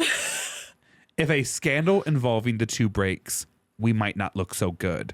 Oh, that's fucking Ronald Reagan. Right? Oh, that's motherfucking Ronald fucking Reagan. There's 2 more paragraphs. That's fucking Ronald Reagan. I have no idea. Ronald Reagan was an actor in Hollywood before he became governor of California. Forget about that shit. He was actor in the 50s, governor of California in the 60s and 70s, president in the 80s. That's so funny. That's Junior. I'm even more obsessed with this letter You now. keep me around. You keep me around I'm going with to shit send like you this. the link to the FBI file. You just need to scroll through it because some of these letters are fucking incredible. I can probably okay, I need to. We're deep enough into this episode. Yeah. I'm going to finish this letter and then I'm going to tell you something about Ronald Reagan. Okay. I can probably discreetly ascertain from Hedda Hopper if she knows the identity of Miss Novak's boyfriend. It's not one word, it's 2. Yeah, for some reason, yeah. I also could probably discuss this matter confidentially with blacked out, but I think it's Ronald Reagan, and pin it down one way or the other. Do you want me to do either or both of these things? I am enclosing a clipping from the Los Angeles Examiner of today, which contains a solution to the mystery of blank. No doubt you have previously had this information. Sincerely, and then it's blacked out. And a lot of these letters, just one thing, similar to the one Grant just read, there are a lot of memos to J. Edgar Hoover talking about stuff like this, and then at the end being like, Hedda Hopper will be at such and such a hotel until Tuesday or something. And so that's how they would pass information. And then the entire first half of like part 3 of her FBI file is someone just reporting on the Oscars. Like literally some poor fucking FBI intern telling us the story of all the Oscars, how much they could or could not have communist sentiment, and like if the actors, it's crazy that we spent tax dollars on this. That's a rough assignment. Yeah. So what I wanted to share with you is that, yes, Hollywood was around this time like very conservative. There was this idea that Hollywood needed to be as conservative as like the most conservative American to make their movies like family friendly and people would go and pay for them and stuff. Mm-hmm. And so Hedda Hopper, there is like very much a cultural appetite for conservative value warriors. Right. Ronald Reagan comes up in this era, right? So does his wife, Nancy Reagan. Right. At this point, if you have small children in the car or you're not interested in hearing something that a small child shouldn't hear, please fast forward 60 seconds. I'll give you a second. Okay, here's the gossip.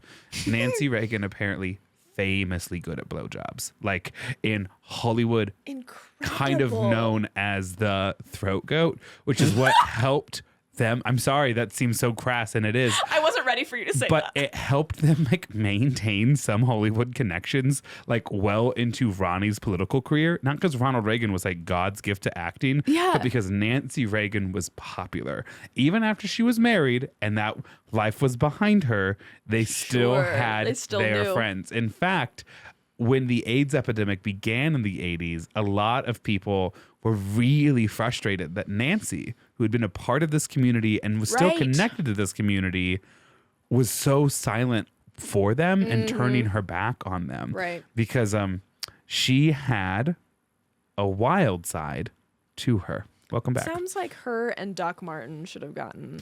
They would have. I would watch that buddy comedy. I wouldn't. Women. No, I absolutely Sometimes would. I forget you're not bisexual. No, I absolutely would. Okay, so we talked about that. I hope you understand like some of the complexities of these women. You can get a lot deeper into the complexities of these women. We'll talk a little bit more about it, but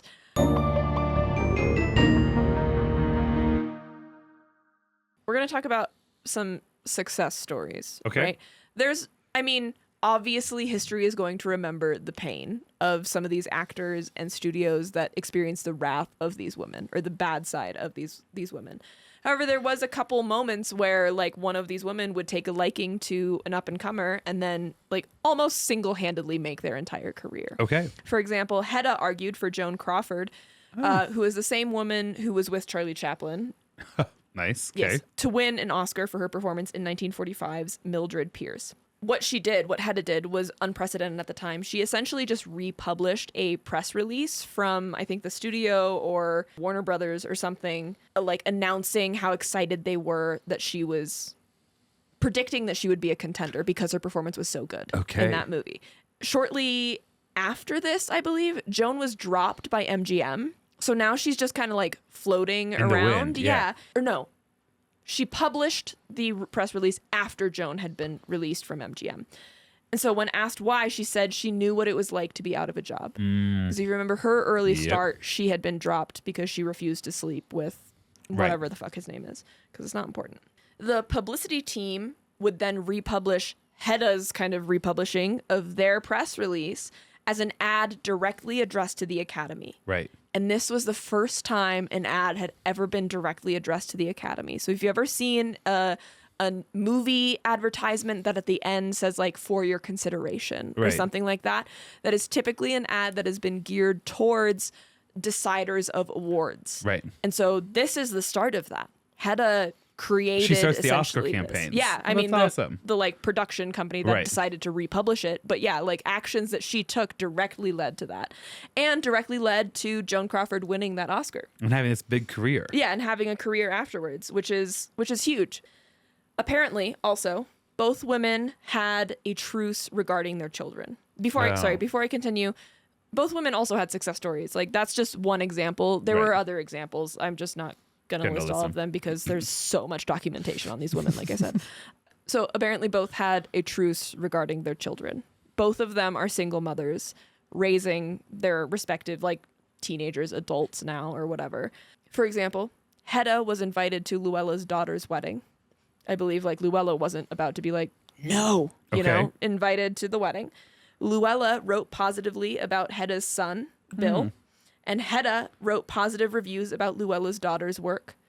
I'm not 100% sure on Bill. I do think Louella's daughter may have become something of a gay icon. It's something that I like barely touched on. And then like... What's her name? Harriet. I don't remember what her last name ended up being.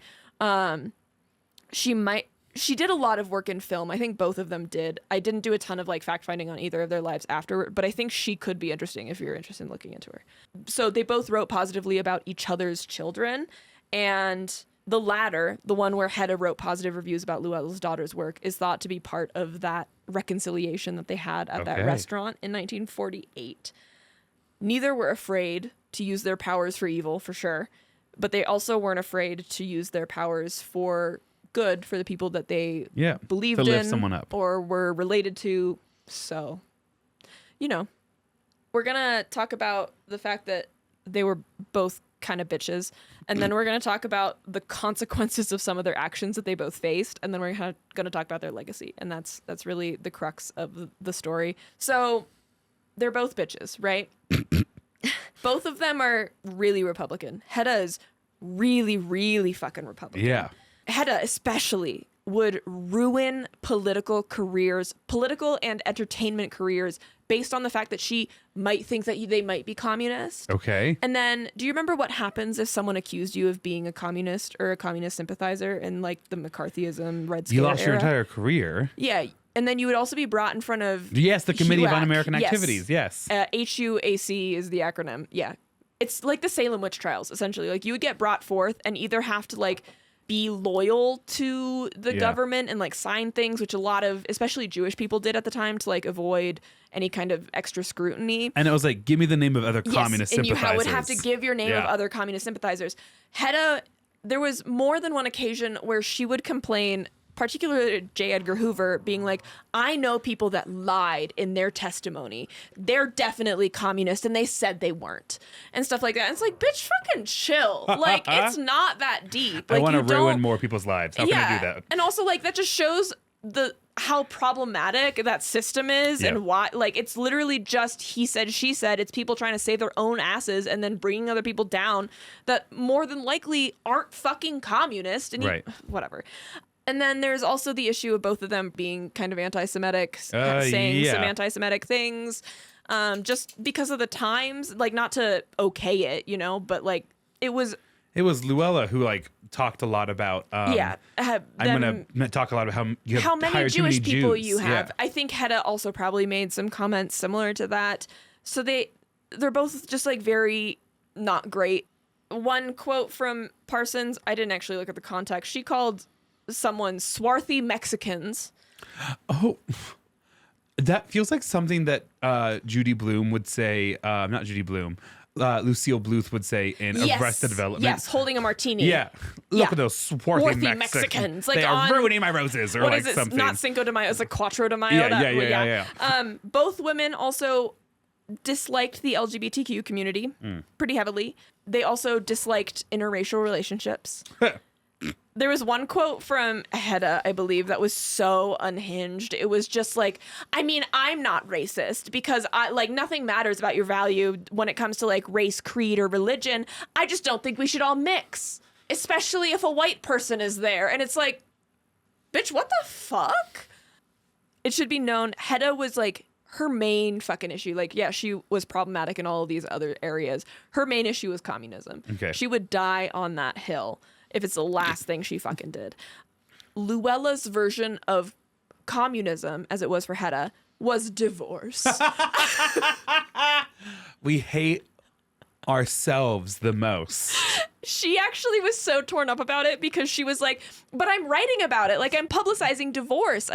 So she actually met with like a higher up of the Catholic Church and was like, is this wrong? Should I stop? And he was essentially like, you didn't commit the sin. And she was like, I did commit the sin 3 times. I have been divorced 3 times. They were like, you're just writing about a sin. And that's all that matters. And the sin for Louella, this is divorce. Yes. Okay. Yeah, She's so torn up to be writing about divorce because she hates divorce that much. There's a reason now she hates divorce. Right. Back then she was like, he doesn't get me anymore. I hate the means, but it justified the ends. So yeah. Exactly. Yeah. Consequences. In 1943, Hedda would write about an affair involving a married man named Joseph Cotton and a juvenile co-star named Deanna Durbin. They were co-starring in a project called Hers to Hold. When I initially read this, I was like, yeah, like absolutely you should talk about this. Right. And then one source implied that it might not have been true because Hedda does shit fact-finding. Oh, shit. So there's that. It could be true, it could be not. Either way, here's what happened after. Oh, and also people were upset, regardless of if it was true or if it was not. A lot of people were upset by how much it hurt Joseph Cotton's wife. Which is complicated in its own accord. Yeah. But a lot of people were like, she didn't need to find out like that. She didn't need to be publicized like that. I mean, society's not as welcoming as it is today. She's going to be ostracized for having a husband that potentially cheated on her. As revenge, later on, at a party, Joseph Cotton clocked Hedda Hopper across the room and walked over there and was like, hey, I've got something for you. Hedda's like, sure, what is it? And then he kicked right through the gold party chair she was sitting on and its legs buckled. And so she falls and is like obviously super embarrassed by the entire thing. And no one says anything. Oh, because everyone's like, I get what he did it. Yeah. The next day. I mean, these are people, if like either they A, believed it and didn't care because they invited him to the party, or B, didn't believe it. Yeah. And boom. Yeah. And so the next day, Joe's house was filled with flowers and telegrams from all the people who, quote, would have liked to kick Hedda in the backside, but didn't have the courage. Here's the thing. Yes, but also if it's true, he should be in jail. Right. But there's a chance it's not. And then it's like, ooh. Heartbreaking. The worst person you know just made an excellent point. Yeah. Ooh. Shit. Okay, Spencer Tracy, who is another subject whose relationship made its way into Hedda's column, actually did kick Hedda in the backside at a nightclub. Joan Bennett sent Hedda a skunk, I think a dead skunk, on Valentine's Day with a note that said, won't you be my Valentine? Oh, shit. Nobody else will. I stink and so do you. I believe in response to some gossip that she had written about. In my head, it's that she had spread gossip that she stinks. Yeah. And I think that's so funny. Michael Wilding sued Hedda for $3 million for libel after Hedda insinuated in her memoir, which is very confusing to me. Like, why would you bring this up in a memoir? Anyway, she insinuated that Michael was in a gay relationship with Stuart Granger. I think what I'm gathering is that this was untrue. Okay. Even if it's true, you got to sue for defamation. You can't let that stand at this time. Exactly. But anyway, he won, and they ended up settling out of court for $100,000. Whoa. Yeah, that's at the a time. huge amount of money. It's a fuck ton of money. Shit, that's like the entire advance. Yeah. Hedda Hopper's head thoughts. Yeah. For some reason, I'm realizing that all of these consequences are all about Hedda, and that I didn't actually write any for Louella. And I'm sure they happened. Sure. I'm not going to lie to you. But this is what happens when when you don't fact check. Yeah. People hate you. Right. At one point, Hedda wrote about the relationship between Oleg Cassini and Grace Kelly, saying something like, "Why is Grace Kelly dating Cassini? It must be because of his mustache." Notably, Oleg is European, and Hedda was like openly known to hate Europeans because she's so pro-American. Right. You know? I mean, the French I get, but beyond that, no, I'm kidding. And Oleg responds to Hedda by writing her a letter saying, quote, "I give up. I'll shave my mustache if you shave yours." Queen. What the fuck? I love how in the 50s no one was gay, and that meant everyone could be gay. Yes. Yeah. That's exactly. the gayest thing. That's so gay. I love that. Who's the guy? Gwen Powell? Is that the guy who's in that like rom-com with Sydney Sweeney? Yeah. Imagine if he tweeted something like that, right? That's so gay and catty.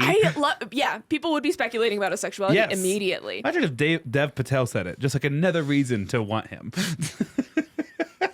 We're learning a lot about Grant tonight. Things you've been knowing. Oh, girl. I know. I can't say it with words. I thought it was a safe space. Okay. Legacy, last section. Both women's careers essentially faded in the 60s because gossip columns were beginning to emerge as we know them now in like the tabloids, in what like harassed Britney Spears to almost insanity in what we see today. So it began taking shape, and we started relying less on individual journalists to break the news to us, and both of their careers kind of slowly puttered out. Okay. Louella's LA Examiner folded in 1962, and then her column was still live, though, and so it just moved to the afternoon paper from Hearst's Empire. But Hedda's paper was still in the morning, and so she lost the edge on Hedda. So there's a definite chance Hedda would break a lot of news before Louella had the opportunity to. Quote, "Still, Louella carried on, going out every night bejeweled and bewildered, like a dowager empress whose country had overthrown her rule, tottering unsteadily on the arm of Jimmy McHugh, and despite rumors of her imminent retirement, by day she put together her column." Well, I would say good gig if you can get it, but actually that sounds horrible. So it sounds like my kind of job.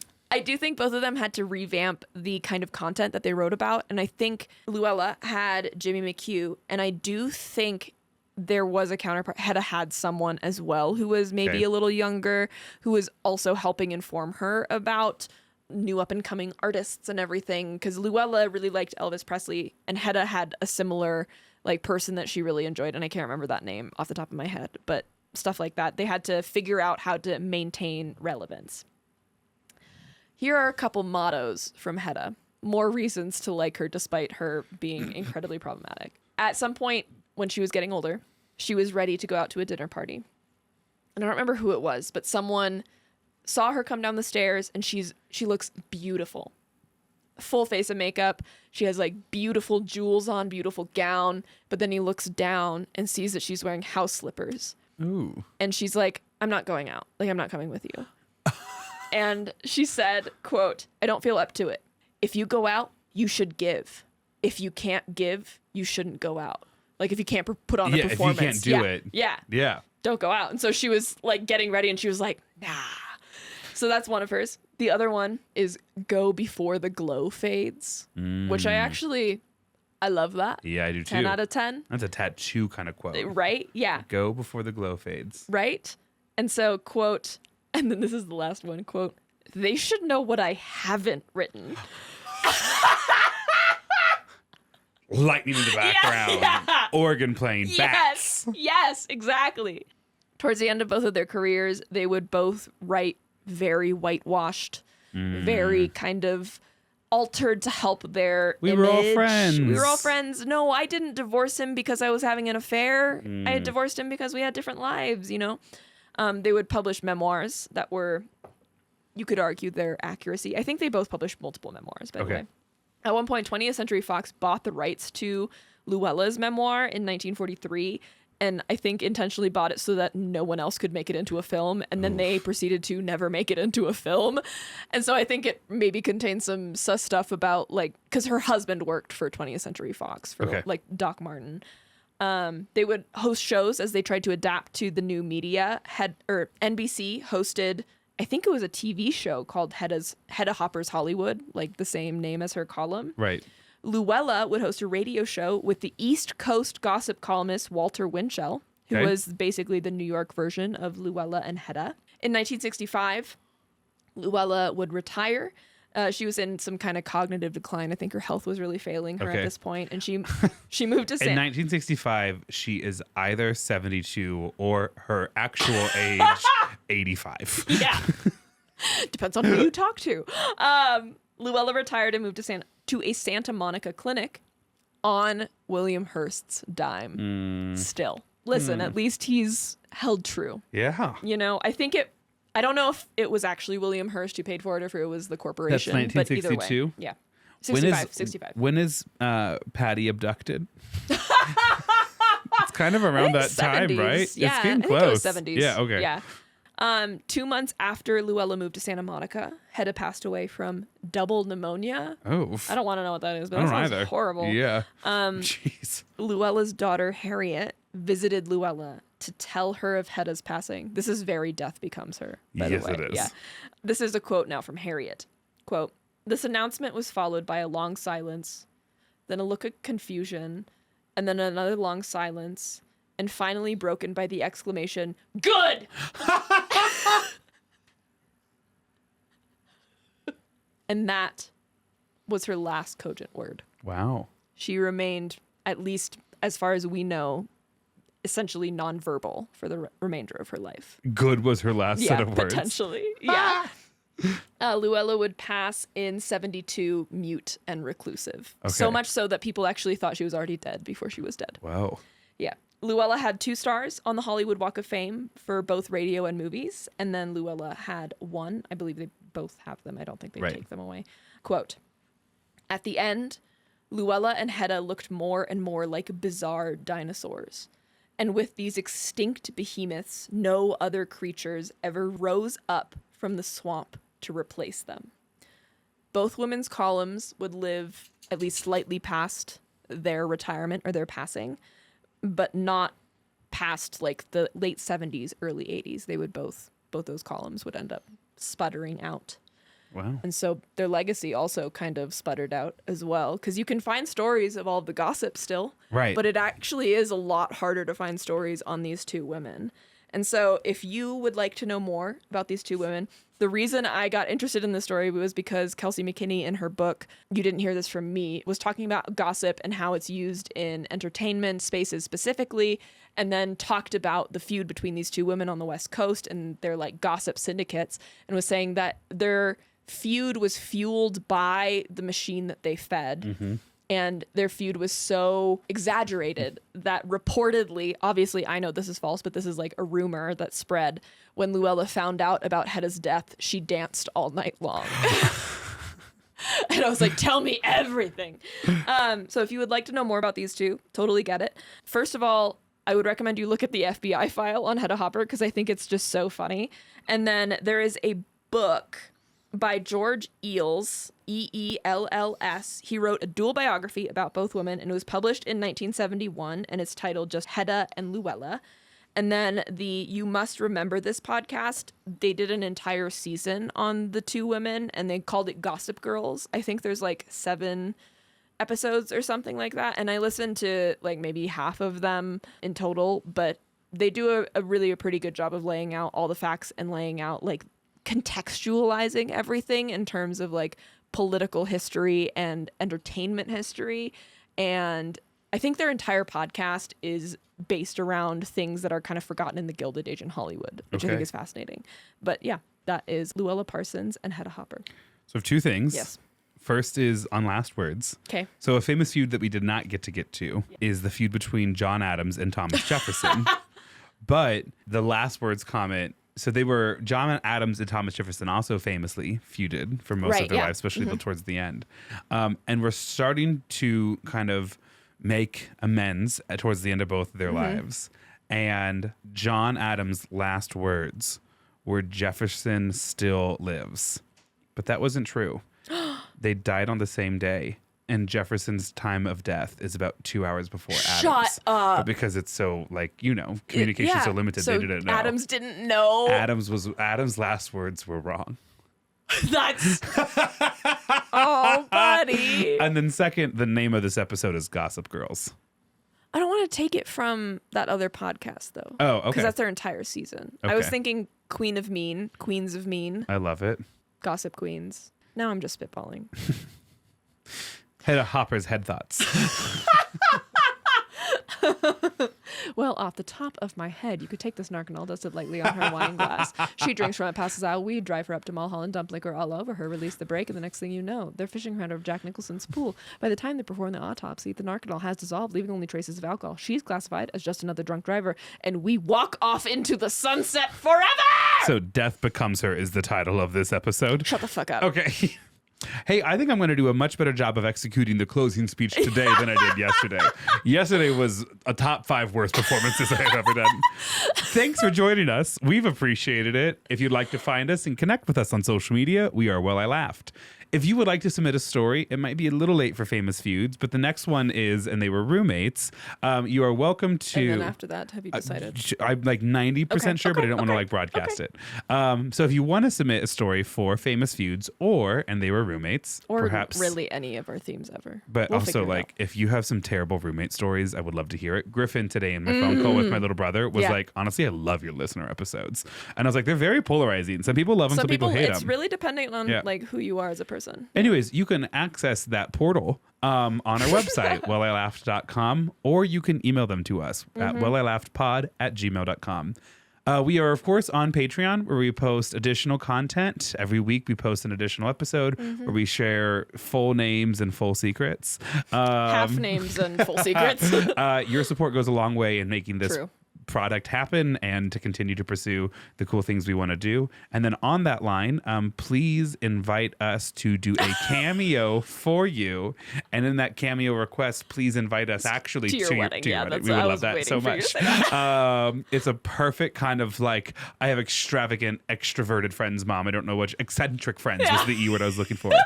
Anyways, cameo, we'll basically say anything for $7. So... we're having fun. It's the same speech every time, but it gets mine to laugh, and that brings me joy. It does. Any final words? Leave us a review. Leave us 5 stars. Share us with your friends. Nice. I'm trying to quit my job. I want Stromboli now. Kind of. Yeah, right? Okay. Bye. I love you. Bye.